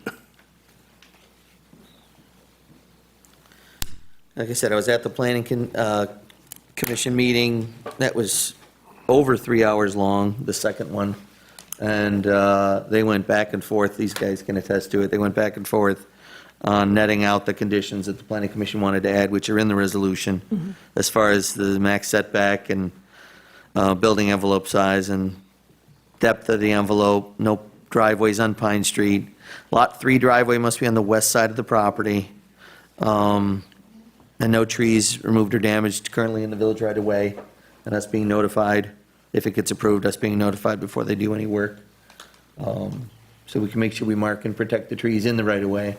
One of the things they talked about at that meeting was that, you can't legally tell them, oh, you have to save this tree and, you have to save this tree. Because really the new owner buys the property, it's their property and they're their trees. They could cut them down on day 2. Even if you could mandate that they saved them legally. So, yeah, a lot of the due diligence has already been done as far as when the code was written, the planning commission's conditions, the seeker, which leaves us with having to make a decision on whether we're going to make a motion on this or not. I mean, if we don't make a motion, we're basically denying it. I'll make a motion to consider it. Moved by Grace, second. Reluctantly, second. Second by Steve. Further discussion. You need 2 motions, one for approval of the subdivision, one for seeker. It's not on there. We're on C. Oh, just We should be. will need. Yeah. I was surprised not to see it also. It's in the main resolution. Seeker is part of the main resolution. That's how you have it in there. I suggest 2 motions. Do it Okay, separately? go ahead. Yes, It's always better So we to got do to do more. seeker first, right? that would be good. Okay. I'll make a motion to consider the neg deck for seeker For 0 or Pine Street? 0 Pine Street. Okay. Second. Moved by Grace, second by Steve. Further discussion on seeker. Everything looks fine to me. I just want to make sure that we understand the water situation because that was the thing that was the issue on Walnut prior. But I think that was really specific to that, the landscape. Yeah, that was, Is there was some existing underground stream or something over there? Groundwater. Was that what it was, or just groundwater? Yeah. Okay. Okay. I And we, remember that one. yeah, I'm sure you do. That's, I just want to make sure we're not going to have a retread of that situation. All right, so we got a motion to accept a neg deck for this property by Grace, second by Steve. Any other discussion from the board? All those in favor? Aye. Aye. Aye. Opposed? Neg deck is approved. Now, anyone want to make a motion to consider approving a minor subdivision application for the vacant parcel at 0 Pine Street by applicant Aaron Romanowski of Alliance Homes? I'll make that motion. Moved by Grace, second. Second by Steve. Further discussion? Yeah, I have a couple things. So I'll say that this was a Fisher-Price property for years, probably a very long time. Fisher-Price approached us to purchase Gerard. They did not approach us to purchase this property. They put it up for sale. These guys bought it. It's their property. Fortunately, we have very little control over that. Saving the trees is obviously very important to us. I believe they'll do the best they can. We'll protect the street trees, and our code needs to be looked at to protect things like this. This is a minor subdivision, but we need to do some work. Make that note. Well, I'm going to compliment Mr. Romanowski on the development on Walnut. My daughter lives directly, well, she lives across the street from where your new home is. I find those to be attractive. I mean, they're new houses, but you did a nice job and you worked very well with the community, and you did what we asked you to do with the water remediation, but I still have a problem with, three homes on that one corner lot. I just think it's too much. That's my personal opinion. But I know that you're a quality builder, and I know that you did a very nice job on Walnut, but I just wanted to put that out there. That's my, I do echo that, Ernie. I think 3 is too many, but I understand it is your property. Right. Yeah, I agree with that. I think that we need to have some sort of a discussion about safety in that area. Let's bring in a couple people from the town. Let's bring in Lindsay, and let's see what everybody can do together. I think most of that goes to the county, but if we can at least get everybody on the same page, There's maybe we been can so drive many that forward. plans that I've drawn and given to Shane to send to the county, and we get met with nothing. So Right. if we can get us all in the room. That's what I'm Hash thinking. this out. Yeah. It's time, especially if this is going to get built. Right. I mean, they're within the code. are. They're legally within the rights to do what they're doing. I know he's a trustworthy developer, and he's a man of his word, because we've dealt with you on Walnut. And, the people who've purchased those homes, I know a couple people who bought those homes and are very happy with them. But again, my big problem is that there's just, cutting down the trees, and then 3 homes on that corner lot. I have a problem with that. And it's not your fault. Right. But it's an issue we need to address, because it's, I never in my life thought we'd see that lot go up for sale. And I do vaguely remember there being, Joanne brought up the house that used to be there. I vaguely remember there being a house there when I was a kid, years ago, long time ago, but, The driveway is still there. yeah. Yeah, I remember it's something being there, but and we have no choice in the matter as to this vote, because, we vote no. We're in legal peril, and No, you guys don't get to talk during this part. Right. This is the part for the board to talk, so unless they directly ask you a okay. question. Steve, I've said enough. I need to be quiet now. Disappointed as well as the fact that I've lived here almost my whole life. And that's going to be 3 houses now. That was disappointing me as well. And, but they're adhering to everything that we set out. So you can't legally deny it. And anyone who's adamantly opposed to it, we all could have bought the property ourselves and preserved it. Agreed. It's private property. They own it. They're following our code and our rules. Yeah, we should look at, updating our code to make it a little friendlier. But Chris is already making notes on that. Yeah. But I guess I just would implore you guys, I mean, it'll go a long way if you save as many trees as you can.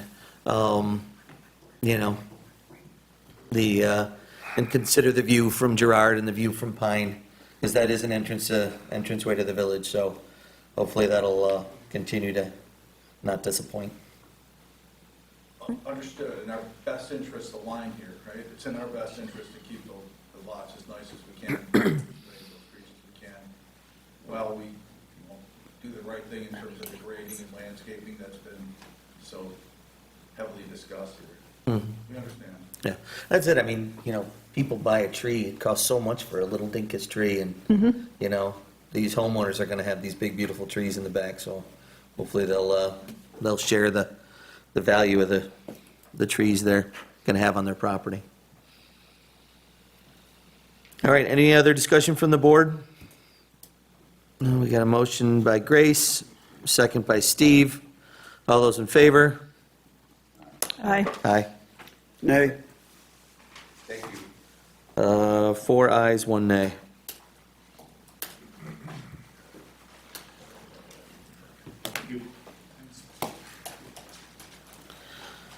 All right, we're skipping D, about the sign. Moving on to E.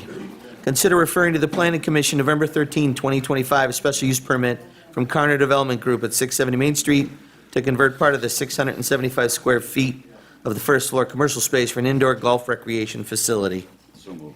Moved by Steve, second. Second. Second by Kristen. Further discussion? All those in favor? Aye. Opposed? Approved. It'll be on their November 13 meeting. Yeah, I got a motion to consider approval of a local landmark application for 670 Main Street as recommended by the Historic Preservation Commission.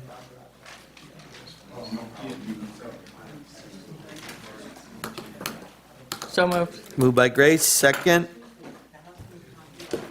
Second. Second by Ernie. Further discussion?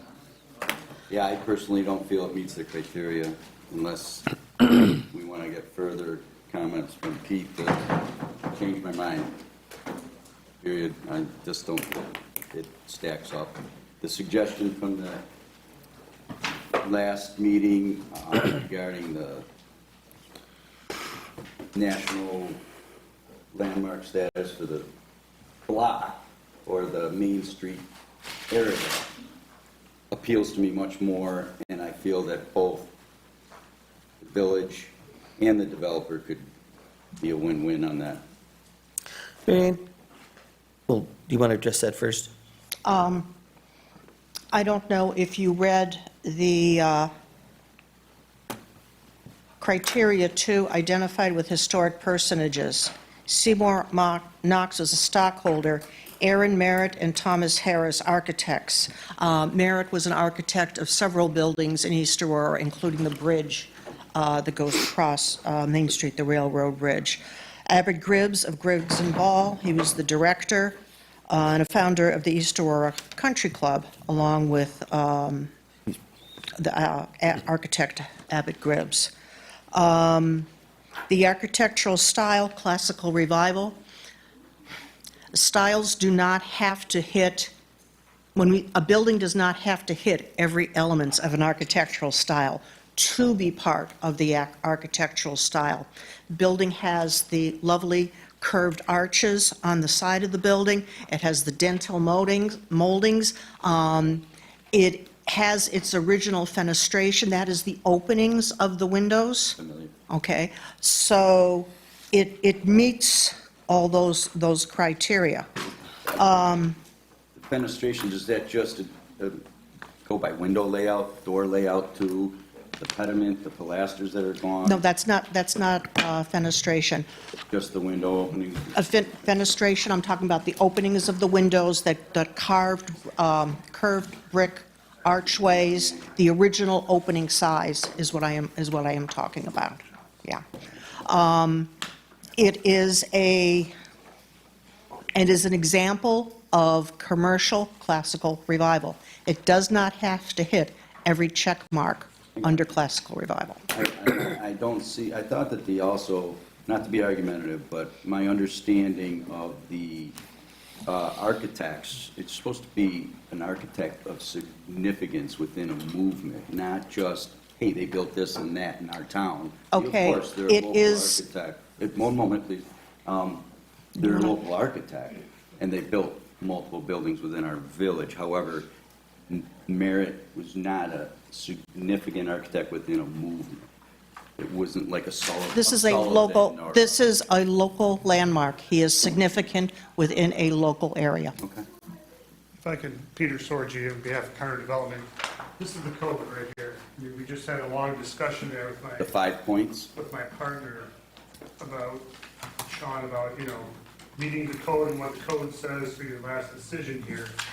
You said that, the architect had to be, I forget what you said, something about. Well, within a movement, or significant. If you wanted to hand something, I mean, it give only to the has to clerk. hit one criteria of Give it 5, right? to the clerk. I don't, If you want to hand something in, give it to the clerk. this is the code. All I'm saying is, can somebody, what you're saying, I get it, it doesn't say that in your code.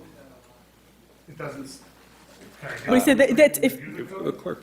hand it to her and she'll hand it to him. It's a Can I procedure. get it back? Those It's like the Pony Express. Yeah, right. Jeez.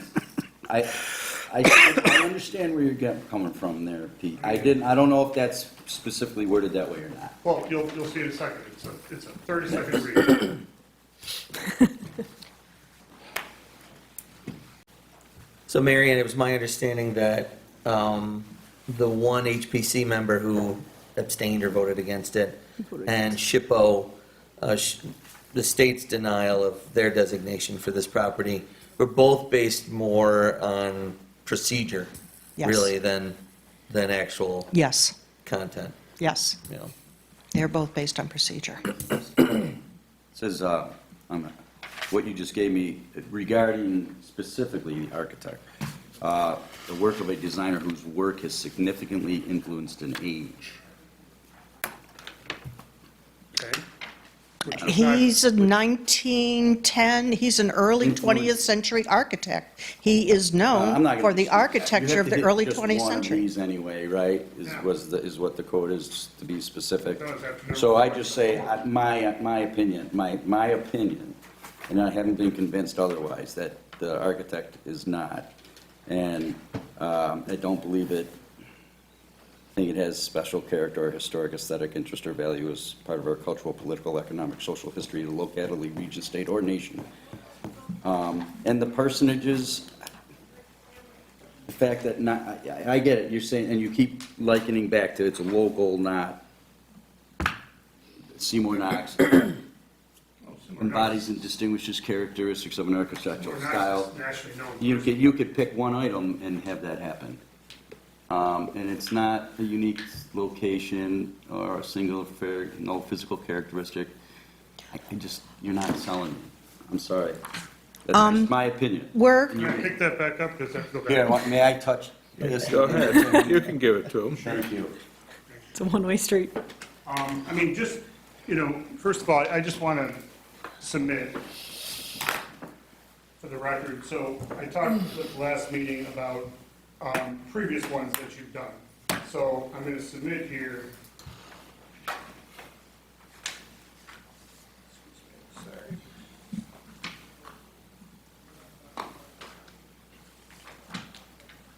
June 20th, 2011 meeting. January 7th, 2013. June 2nd, 2014. April 4th, 2016. And the last one, which I believe you did vote on, when you were on the board,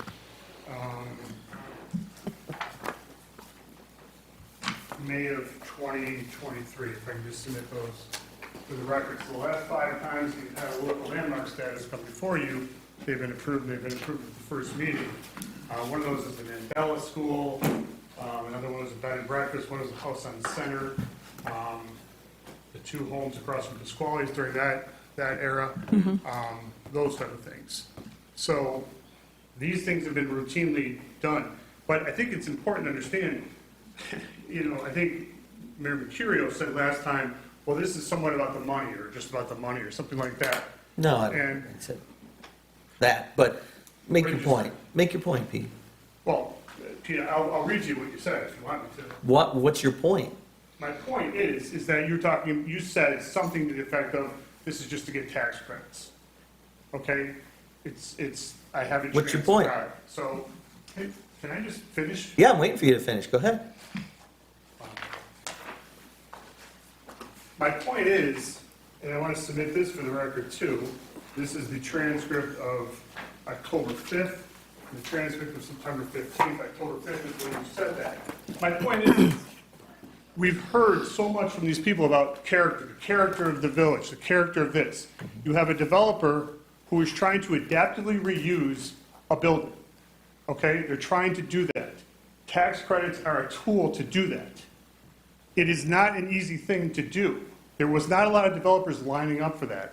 Myself, my partner Sean represented a number of them. Nobody was looking at that because this is not your typical development that you would do from a purely financial basis. This is somebody trying to do something in the community, take a vacant building on Main Street, which is the death of a Main Street. You don't want vacant buildings on Main Street. There's actually just an editorial in the East Aurora Advertiser about 2 vacancies, just, there was Rite Aid in the Globe they were talking about. So someone is trying to do that. This is a tool that's available. Why would you try to prevent that? And then the other thing that the village gets, besides a redeveloped building, is that you will have more control over this. You won't get in a situation where you say, oh, we can't control the architecture, whatever. Because anything they do going forward, they've got to come to the board. And they've got to get a certificate of appropriateness. Yeah, for the HPC. Just for clarification, that's for the exterior? Just the For the exterior. exterior? That's just, That's yeah. exclusive. Oh, that's what's. The interior's been gutted already. Okay, I mean, So I as I- guess we could as- have preserved it the way it was. I mean, I don't know why that comment was just there. The interior's been gutted already. Was that a negative comment? No, it's simply an observation. Okay. So, as I was saying before, SHPO's Have you? denial was based on procedural issues, as was the HBC member who either abstained or denied. I'm not clear He on denied on it. which it was. But, I think he denied, that's what I remember reading. yeah, The minutes but say that was also, is that was also a procedural concern as well, not really on the content of what they're doing. So by giving them this designation, it's really almost identical, or is identical, Mary Ann, to what we did with Jeff Hintz's house, Okay. right? It doesn't affect, village budget or taxes or anything financially. And if it keeps the building looking like it's looked versus something worse happening to it, then I'm okay with it. Yeah, I mean, it seems to me that it meets the criteria, and that's where we are. Like, my feelings don't really enter into it. Well, I walked by there today with pushing my grandson. I thought it looked pretty nice. The windows, the new windows, I thought it was, Yeah. They're doing a decent job. Yeah, I mean, I park on the street there all the time when I go get my haircut. So, And yeah, we don't it's- want, It's definitely an improvement. we'd like to maintain the look of our Main Street and what we've been looking at And you want, for you generations. want the buildings full. You don't want it vacant. We want 'em full. Absolutely. And, in order to do That what is the they village's have to objective, do, To make sure that we're a vibrant community and there's no empty spots. I guess my only, why I Yeah, I get it. put up this is, I don't feel that I don't think that it's being applied for the fact to preserve the architectural history of it. That's, It's not part of the code, though. I When it understand. becomes The a local status- landmark, any changes, a certificate of appropriateness comes before the Historic Preservation Commission. There is an extra layer of attention paid to those buildings that have local landmark status. So that could be a protection. It is. And this company is very interested in preserving historical buildings. And I'll be very honest with you. Before the September 15th meeting, before this was tabled, I got Ron Fish to say it. She called me a couple days before. We wanted to meet to discuss because I'm thinking about purchasing, and there are 2 different properties in the village. One was the Globe, and one was the Caboose property with the mill. And, those are not, again, properties that your typical developer wants to do. So you have somebody who has an interest in it, no one else is stepping up to the plate. I then said to her, what about the Lydell properties? Okay, we can talk about that too. We've tabled that discussion because, Well, we shouldn't predicate this decision on any other future things. So to bring that up is erroneous. it's, well, I don't even. All right, so why don't we bring it back to the board? Do you guys have any other questions for these two? well, if it helps them to get this building up and running and get it, filled with tenants and have it be vibrant and helps to put them over the top financially, be able to do that, I have no problem with it. Does anybody have any questions for these two before I have them All right, thank you. Thank you. Sorry, Ernie. No, that's all I had to say. Yeah. And I spoke my piece. Kristen, Steve, Grace, anything else? I'm all done. No, I'm okay with it. Yeah. All right, so we got a motion by Grace, second by Ernie. Any other discussion from the board? All those in favor? Aye. Aye. Aye. Aye. Opposed? You can. I'll go with I.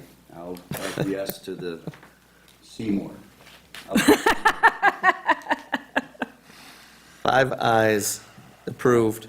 Thank you.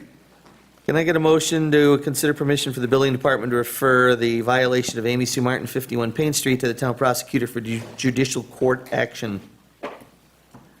So moved. Moved by Kristen, second.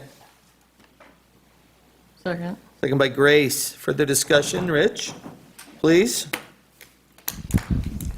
This is a permit that's been expired for a bit, and it's been renewed multiple times. I'm hoping that this will be taken care of, because I know the property owner's about to sell the property. So it'll be something that'll be, once served, hopefully taken care of relatively quickly without having to fully go the full course.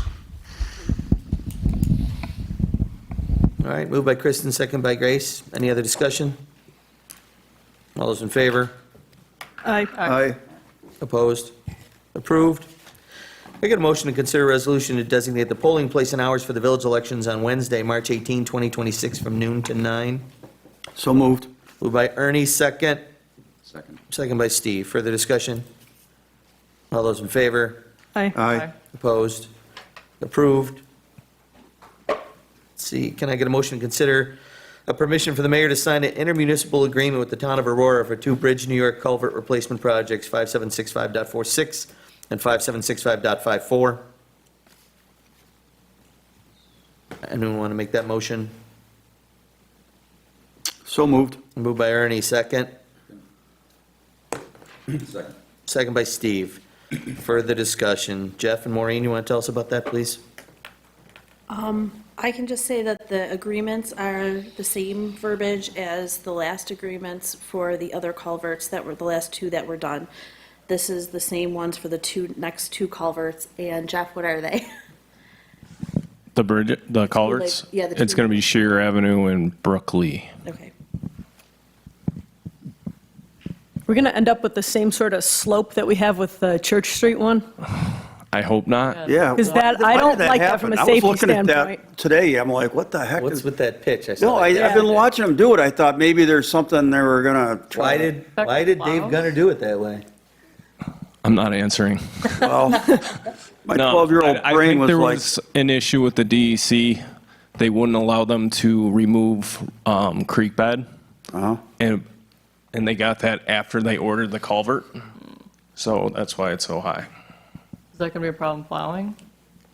We'll find out. Because they could have ordered a smaller culvert. They could have, yeah. Yeah. They had looked into it. in And I'm a advance. little, the sidewalks are pretty steep. Yeah. You know. I'm worried, like kids on bikes there, Kids with on scooters, it's my going to be a 12-year-old problem. brain was looking at that thinking, that would be such an awesome jump. I could I could really get some air. Also wheelchairs getting Oh, up. I could get some Yeah. air with Going that thing. down. Is it ADA compliant?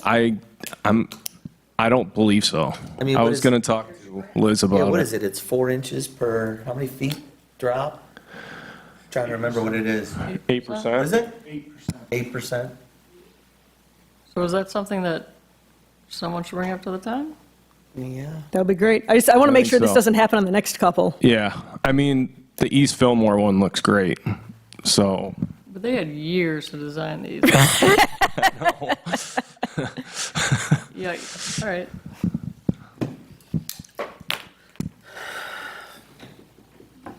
Shane, can you talk to the town about this and find out if they're going to have to do it the same way with the other bridges? And have they looked at the ADA compliance of the sidewalks? I mean, I had a person in a wheelchair who couldn't get around, a lip on my sidewalk that was maybe that high. So I went out and tore it out and put a new sidewalk panel in.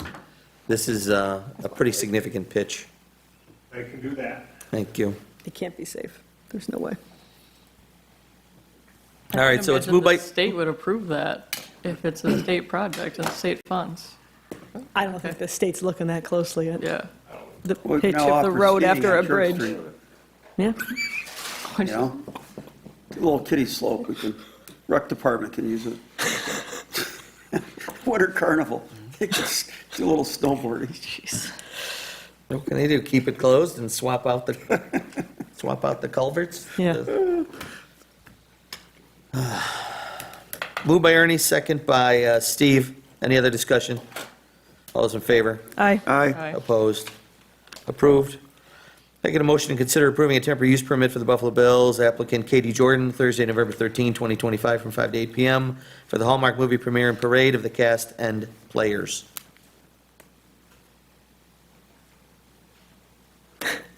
I'm looking at them. Oh, we met with them already. Okay. Oh, you have questions? No, I just want to, you know, I need a We can motion. make get a a stamp of motion. approval. Moved by Grace, second by Steve. Further discussion. So, myself, Shane, Pat, Aaron met with them, and Scott from the DPW. We discussed the route. They will be going from 42 North up to the theater for the showing. It is by invitation. I'm told that the players and the head actors will be parading, although they're probably going to be in golf carts. And they will likely be doing signatures and such. They will be doing their own kind of decorations on the golf cart float type things. It's, the people walking will be likely people who are invited, who are with that group if they'd like to march up that way. They will have private parking set up in that area as well. The DPW will put up a plow truck or some other vehicle to block off Main Street. The police department will do the application for the road closure if it's approved. How's that going to look, Dustin, the road closure? And the detour, please? Yep, we're going to have Pine Street shut off at East Fillmore for the beginning of the parade. We're going to have several DPW trucks perpendicular across Main Street, basically from Beulah's, not Beulah's anymore, but from Beulah's, Yes, yeah. well, from Beulah's, that corner where Beulah's was, to the toy loft, so that the parade can come off of Pine Street onto Main. Once the parade is through that area, we will then move the DPW trucks to just cross Main Street Okay. from Pine to Olean. So traffic will be able to come down Olean and take a right onto 20A? into Correct. CVS, that'll be still? Correct, that will be open so that traffic can still go either east on Main or south on Olean. Great. And then it'll move over and then it'll be open? Yep, that's correct. Main Street. And once the I was gonna say, parade. It's a pretty short route, it's going to It be is, over yeah. quick. It shouldn't be too hard to handle. And then once the parade's off of Pine, again, we'll open up Pine at East Fillmore, so that can be open as well. All right, thank you. My concern is crowds, since our friends at Channel 7 have already posted about it. Are we expecting like a huge turnout of just people coming to see? And it says in here the permit, crowd control is to be done by East Aurora High School. Okay, so we made that very clear in the Okay. meeting that that is not a thing. East Aurora High School students will not be doing crowd control. Crossing that out. Handing out stuff to the Okay. crowd. Yeah. The high school, so. Okay. But I guess for us, for crowd control, It's going to be our police department and then using the DPW trucks. So Dustin, do you think we're going to need extra officers on to handle? Yeah, we'll absolutely have extra people on. They'll have their security detail with them too. Yes. The bills. okay. We met with their security head too. Good to know. Yeah, it's going to be huge. Yeah, it could be pretty. I'm just expecting like a mini cavalcade on Main Street of people watching. Yeah. What's It's happening. 5 o'clock, yeah. Yeah. Oh, gee. All right, moved by Grace, second by Steve. Any other discussion? All those in favor? Aye. Opposed? Approved? Moving on to new business, possibly schedule a work session to review open local laws with the village attorney, electric scooters, indoor trees. Thoughts on if we need it? I mean, let's just do it and crush it. We have a meeting next week with NICEAG. Kind of sum up what we've gone over with them and agreed to with them. So tree-wise, I think we need to wait until we have a little more information, which we should have by next week. Yeah. And how about the scooter bike law? Maureen? Grace asked to have a work session about it, so that can be discussed further, so. Do we have the Do we final have the information back updated from one? the PBB? Yeah. The pedestrian bike board said that there was one more guy who was gonna be submitting something. It hasn't been submitted yet. I would say that it's been a good amount of time, and they haven't submitted anything, so we don't have to keep waiting forever. Let's do a work session before the November 3rd meeting for trees and bikes, and if we don't have trees by then, fine, but if we do, we'll start with bikes and go to We trees still if have we have it time. set aside for 6 o'clock? Yeah. That sound good, Steve, Ernie? I'm in. Yep. All right. 6 PM on November 3rd.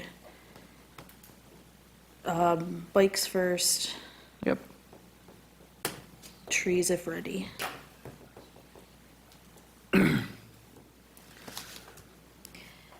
And I think one of the other things is we need to let Chris know what we want done to them if we are That would changing be it. helpful. Because emails from non-board members does not help him know what he's supposed to do. Sure. I did get yours on the thing, bikes. Can you send out the latest ones with any changes for us to look at before then? Is there one with changes? Six. Bikes one, I kind of lost where we were with bikes, so, with everybody else, yeah. I'll get something out to everybody. Awesome, great. Thanks. Maybe just running it a little late, I prosecute that thing, so. Unfortunately, it's an all. I think if we do it all in advance, then we Yeah. should be in good shape. Yeah. Just make sure everybody has everything well in advance, and we should be fine. All right. That's that. Consider CDBG projects if there are suggestions, and we discussed that, correct? No old business. Second, speakers and communications. Anybody want to speak on anything? Sir?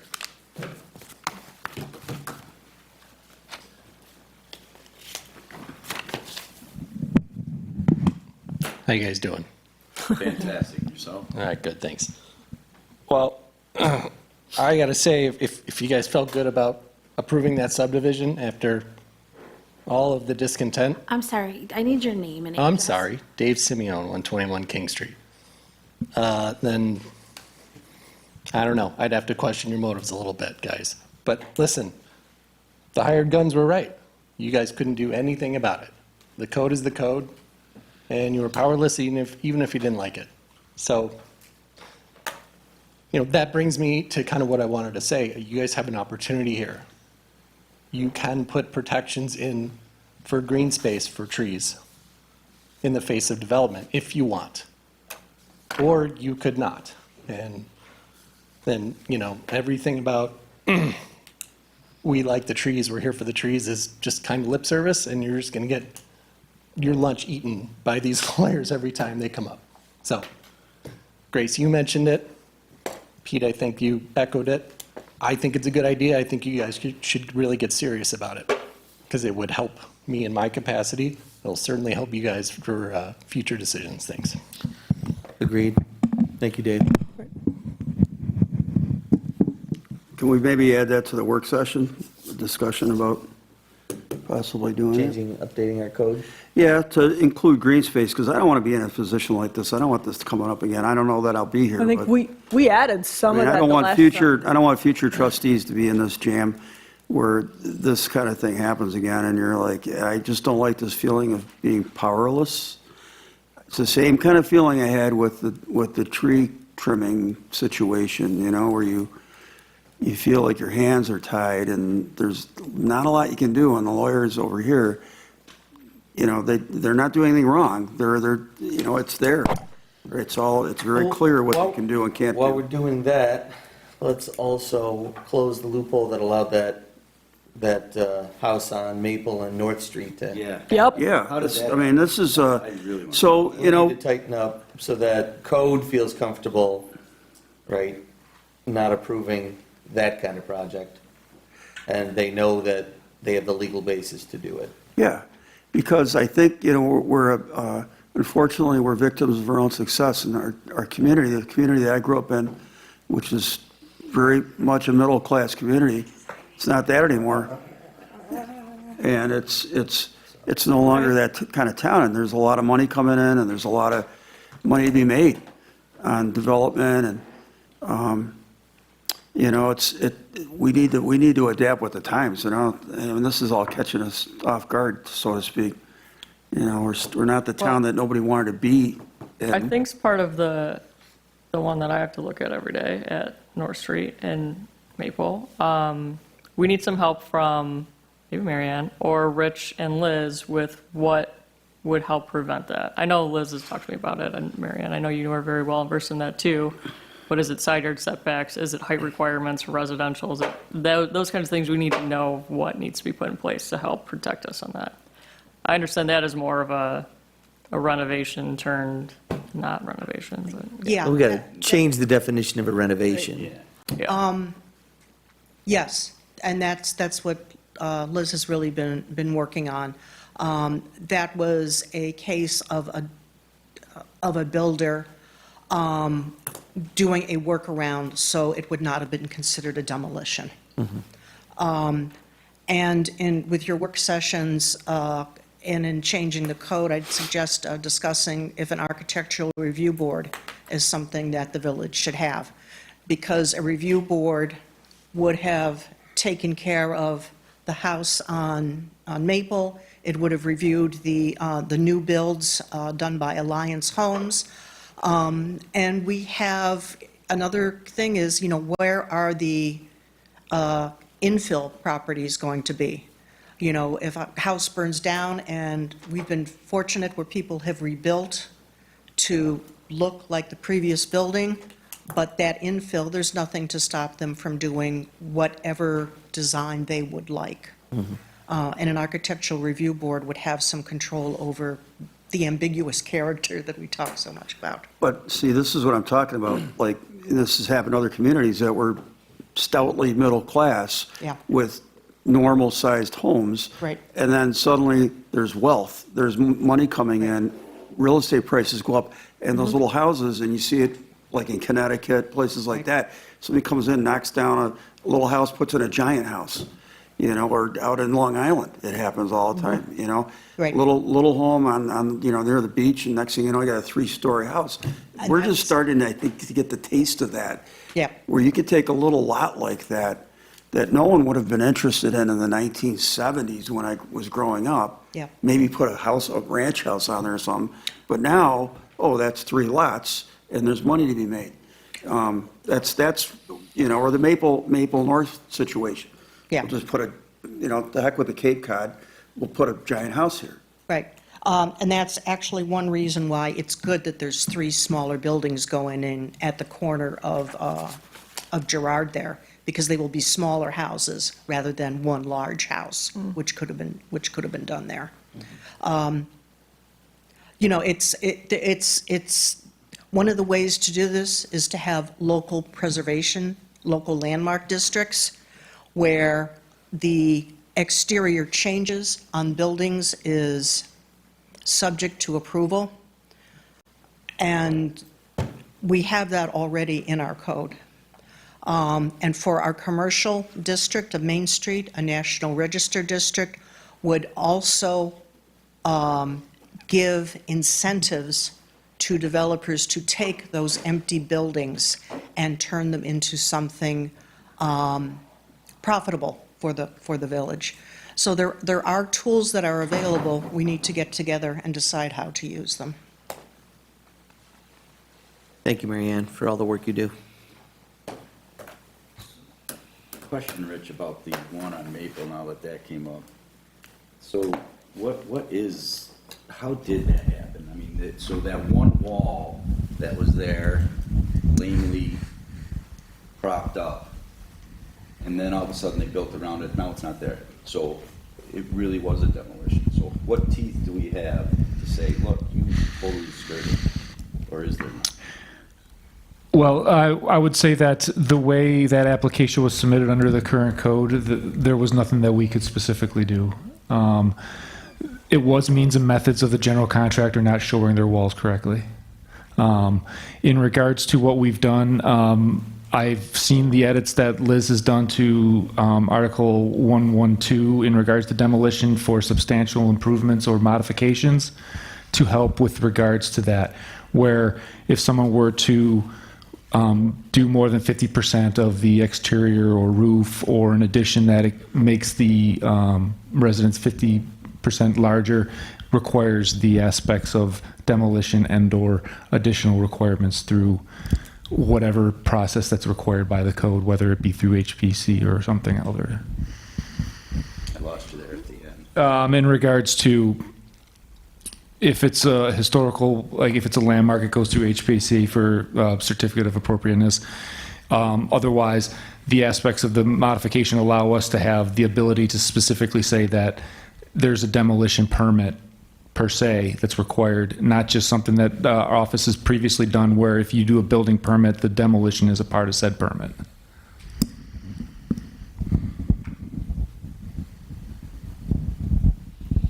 And any building older than 50 years with the demolition comes to the HPC. That's current. Yes, that's correct. So that building on Maple, if they had done things above board, it would have come to, and said right off they were going to demolish, it would have come to HPC, and we would have had something to say about that. So they didn't show prints and elevations before they did this?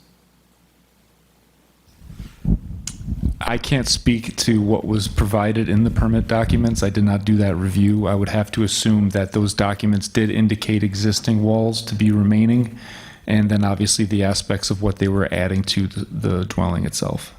To what extent, I can't specifically state.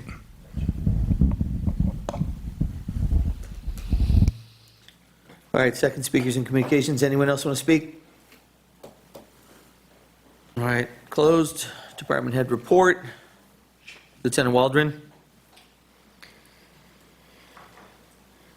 Nothing to report, sir. You good? Thank you for your input earlier. Jeff? Yeah, last meeting, I was at NICOM conference, learned a lot of things, met a lot of superintendents around the area. This week, we started leaves, so we're out there doing that, and also we're getting plows ready for snow. Very good. You're going to be in a better plow situation than last year, you think? Crossing my fingers.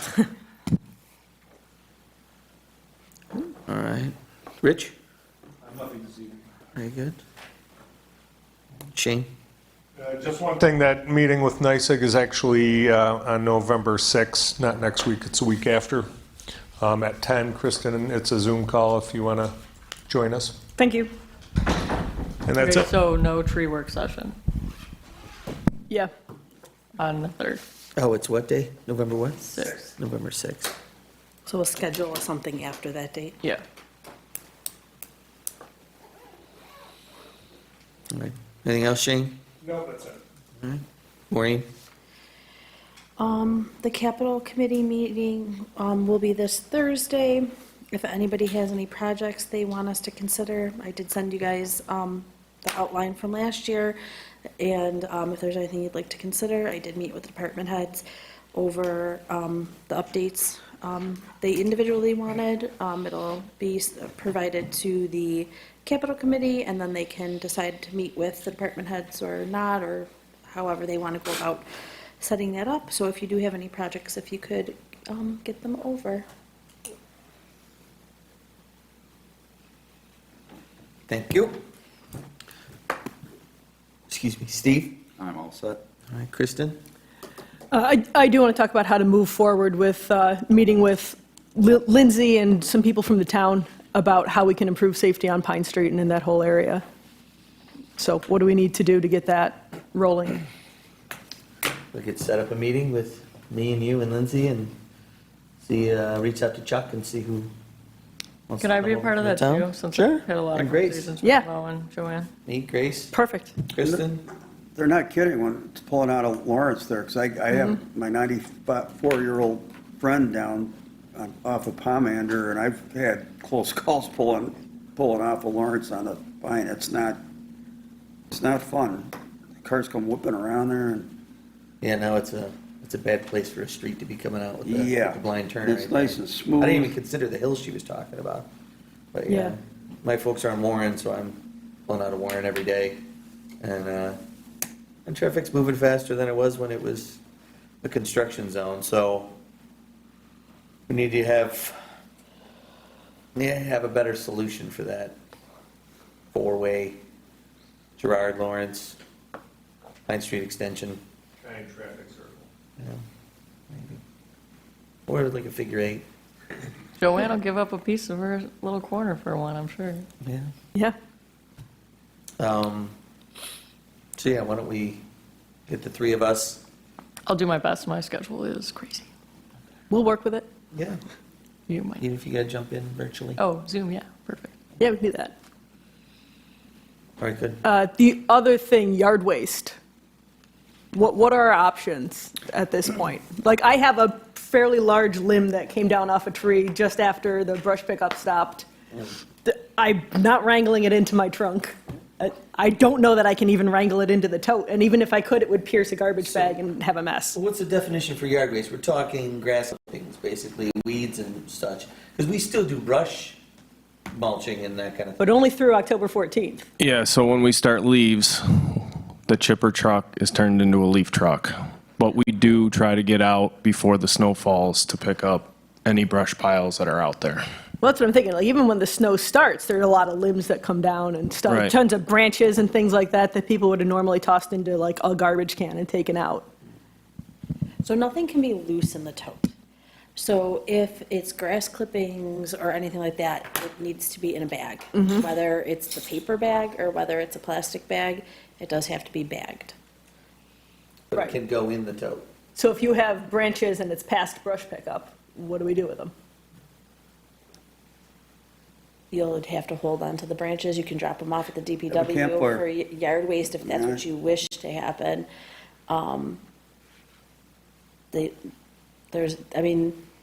If something's in a garbage bag.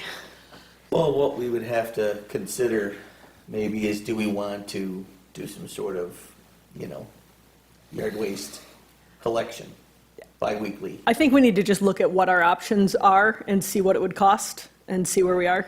But the current status is not going Or to even- get people, or even- especially as things get crazy. And or even if Other than it's, a branch, what are the things that people are concerned about other than a branch that falls after chipping? Because normally we handle the branches. What else are the concerns? I'm just trying to understand, Yeah, because no, everybody who talks to me says yard waste, and I'm like, okay, but what? Like, what are the items? Yeah, no, I don't, that's really the most of the yard waste I deal with is that or weeds or something. And okay, Which then again I'll have to is put bad. weeds into a bag. Right, I've never bagged them before, I'll but I can bag put them in a bag, Yeah, that's that's fine. what I do when I'm in my garden. I don't want the weeds to go in my compost pile because Right. I put them in a garbage bag and I throw it in the trash. Yeah, I'd never put them in You a know. garbage bag. I've had the garbage can out there wherever I was weeding and plunk, plunk, plunk, plunk. So that was negotiated after the fact, because that wasn't in the original contract, but when that came to us as an issue, Yeah. we negotiated that and to get them to take that. Yeah. So that's why I just want to understand what the Yeah. problem is. Yeah, no, my concern is more branches, because if you were to try to put branches in there, those are obviously, even if you put it in a bag, it's going to poke right through the bag, and then it's going to poke through all your other bags, and then you're just going to have a mess and a problem. So the branches are what I'm really concerned about. I think the rest of yard waste is, I don't bag my grass What clippings. did people do after October 14th, previous years? They would just, I don't know, put it in a corner in your yard maybe where it's out of the way, or, Yeah, or you could put it in one of your garbage cans. yeah, if you and get rid of small it. enough, But, but. right. Yeah, if you have a massive one, yeah, then you're. That's what I've done. I get a small to medium-sized branches, I just throw them in the back. until the season comes or until I have a fire. Is it in, Yeah. in your way? 'Cause I could come over and chainsaw it up. No, it's not in my way. It's not in my way. It's just visible and like that big around. While we're on the subject, how about recycling? Is there a way to get a 2 every week recycling pickup? Is it extremely costly? It would be very costly to do it every week, and most people don't need it. You get an additional tote? We are, we are working on that. We're working on doing an additional tote to see about, we have to change the law in order to do that. We have to make sure that we have a way to recoup the money, especially if somebody doesn't pay their bill. So I've already talked to Chris Trapp about updating our garbage code. So the one that we just updated, we have to update that to allow for that. We need to do, how much it's going to cost, all of that. For instance, it might be like $150 a year to get one additional tote. You can't buy 6 or 8 more. Right. But then if the resident doesn't pay next year, then we have to legally figure out how to add it on to their taxes like we do if they don't pay their water. Now, If so someone they- doesn't pay water, it gets added onto their tax bill. Let's say you have 2 totes, you move, the new The house would owners still be due to- don't want the second tote, can they turn it into DPW? I'm just thinking of. Yeah. Well, paying that's the all big- part of the things that Yeah. we have to work out with them. Okay. And just so everybody's aware, I've only had 2 issues, 2 people call about insufficient totes. Okay. 2? 2. Okay, I had a guy flag me down yesterday at the Rocktober Gala, and we got chit-chatting, and he's like, how's it going? And I'm like, well, the totes. And he goes, great, since you mentioned it first, I wasn't gonna bring it up. But, he goes, we go through, he goes, I can't get all my recycling in one tote in a 2-week span. He goes, I run out just after a week, I'm full. He goes, because of all the boxes we order on Amazon, even though we do break them down, he goes, they don't fit. And I said, well, we're looking into a way where you could, pay a nominal amount to have another container to meet your need, right? It's not gonna be everybody, it's gonna be very few. The 2 that but- called me, I'm pretty sure they run businesses out of their homes, and that's why they have, the one admitted, oh, yeah, we get deliveries on pallets. Well, I don't know what to tell you. Yeah. So. They've been benefiting from residential garbage pickup. Well, unlimited, too. Yes. Besides what the code said, Modern would just pick up what was Anything. ever out there, for the Yeah. most part. It really will. And everybody got a little spoiled with that, I think. But And we're not looking to do unlimited. It would still be limited. It would be one additional garbage, one additional recycling, and they can choose. It would be one or the other. Yeah. Well, that's it. If someone has a business, right, and they want 10 more totes, that's not how it works. They need to get a dumpster. And working You know. with Victoria with some of the Main Street businesses, she was pretty much in agreement that they're going to have to do something. And it sounds like some of the businesses are gonna share a dumpster for recycling boxes and stuff, because they just go through more than anything we could supply to them. Yeah, I think the growing pain is just we've had it really good, and now Oh, the yeah. cost Yeah. is exponential to And have now it we're that way, Caught and up with what's this is what going everyone on else is around doing. us with all the other towns that have been Yeah. doing it for a few years now. Right. Now we see why Modern didn't want to continue our arrangement at the, Oh, at the price that we had negotiated Right, with them because earlier. The tonnage was probably Yeah. way out of whack. Well, yes, and Shane and Maureen, I appreciate everything that you guys have done on the garbage contract to get to this point. I know it was a really shortened process. We didn't expect them to not renew this time. And that just sort of forced us to where we are, so. But if you have. I'm looking at improvements, but I No, understand that we I- had to get here. We had to get here, but I do agree, if anybody knows, specifically what the problems are, if you can let me know, we'll try our best to, Shane and I have been meeting with them, going, okay, Okay. this is what this pain point is, this is what this pain point is. I felt bad for the guy on Pine Street. That happened. Yeah. But I'm like, it's in that document, it is staying like that. That is what it is, this is what we're doing. So we're trying to keep it as uniform as possible and, get things taken care of. They have been doing extra pickups. Not that I think I that think that's the we're solution for them not to. Warranted for it, for how horrible this Correct. rollout went. Right. Correct. So, we've made some demands and they've done them, but I am annoyed more than you know about the mailers not going out, because I was gonna send something and they kept saying, well, they're in the mail, and I'm like, Right. okay. And if they wouldn't have said, if they would have just been like, it's not in the mail, I would have sent something out, at least from us, just saying, check here, this is, you know what I mean, so. But it's thousands of dollars to send out a mailing. It is. And if you're gonna duplicate what they're doing. Correct. And they show up at the same time, then we wasted our money. Yeah. So them giving you lip service, Very the checks in the mail, Yeah. right? Which is why we sent it out on Code Red. We did have it at multiple board meetings, no matter Can what we anybody put- else. Can we And put if the, anybody, it didn't need that much, but after speaking to them last week, they did put an ad in the advertiser last week apologizing. for, can we put the link to the Code Red on the front page again of the village Okay. site? Yep. I might ask Mo frequents Facebook, see if he could figure it out and then put something out there for his friends. Yeah. I'm thinking we need a Facebook page too for the village, instead Yeah. of putting Yeah. that much information on the police site. So, since you can now, we talked about it years ago, and it was hard to block comment.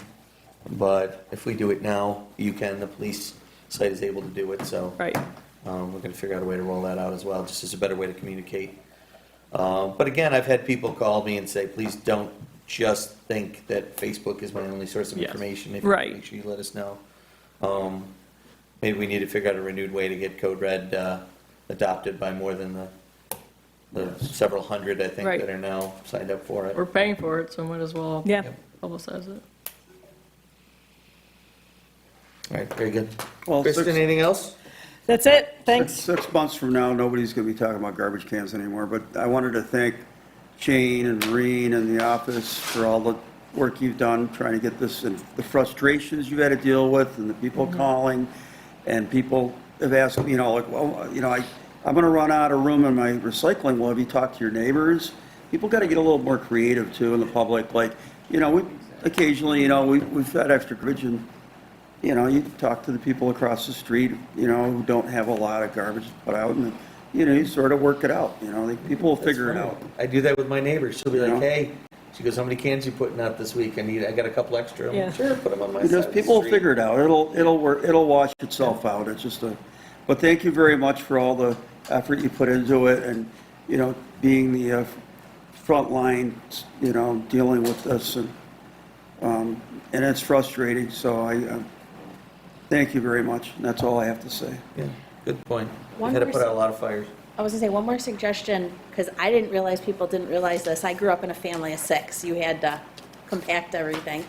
A lot of people aren't realizing, like, when you throw out your milk jugs in your recycling container, squish it. if you don't have space, squish it. If your cans, you can squish all of, I mean, you can bend Throw that your little stuff. brother in there, have him hop around in the bin. Break your boxes down, right? Break the boxes That'll down. I Yep. leave them out in the rain so they get all soggy, and then I just roll them up. I was amazed at how many boxes fit into that thing. I got like a ton of cat food delivered. I know, Well, it's that's a long story. You don't even have any cats. That's the weird thing. But yeah, it was crazy how much fit in that. It was like a clown car throwing broken down boxes in that thing. Ernie, you good? I'm all set. All right. I'm just going to mention the fire department had an open house yesterday. It was very well attended by families in the community. It was really great. They did fire truck rides, and seeing those kids' faces light up is incredible. That's It awesome. was really fun. I went by and I saw the kids pointing at the trucks and everything. Yeah, it was great. I s- New recruits at that, or no? Were you not? We might get one or two. He'll get some in like 13 years. Yeah. Yeah. That's when you plant the seed, you know? Yeah, no, it's all true. Yeah. They love it. I drove by the other night and there were 2 AMR ambulances at the fire hall. Whoa. I was amazed. 2. Yeah. Shift change. That's, I figured it must be, but I'm like, I didn't know this could happen. Even though they had to. I want my heart attack when there's a shift change, you know? Yeah, yeah. All right, so. Good thing named for. We had put a request in for holiday decoration committee help. We've got Girl Scouts to do the labor. We just need some creative types to kind of weigh in on some changes maybe we can make. We'll be meeting this week, so if anybody knows anybody, refer them over to me. I'll send them over to Kim, who's kind of organizing it, Kim Nava. And that's all I had. No? Good? Everybody good? All right. Can I get a motion to adjourn at 9:51? So moved. Second. Moved by Grace, second by Steve. Further discussion? It's 9:51. Yeah. Yeah. Any other Let's go. discussion? All those in favor? Aye. Approved. Thanks, guys. Thanks for coming. Maureen?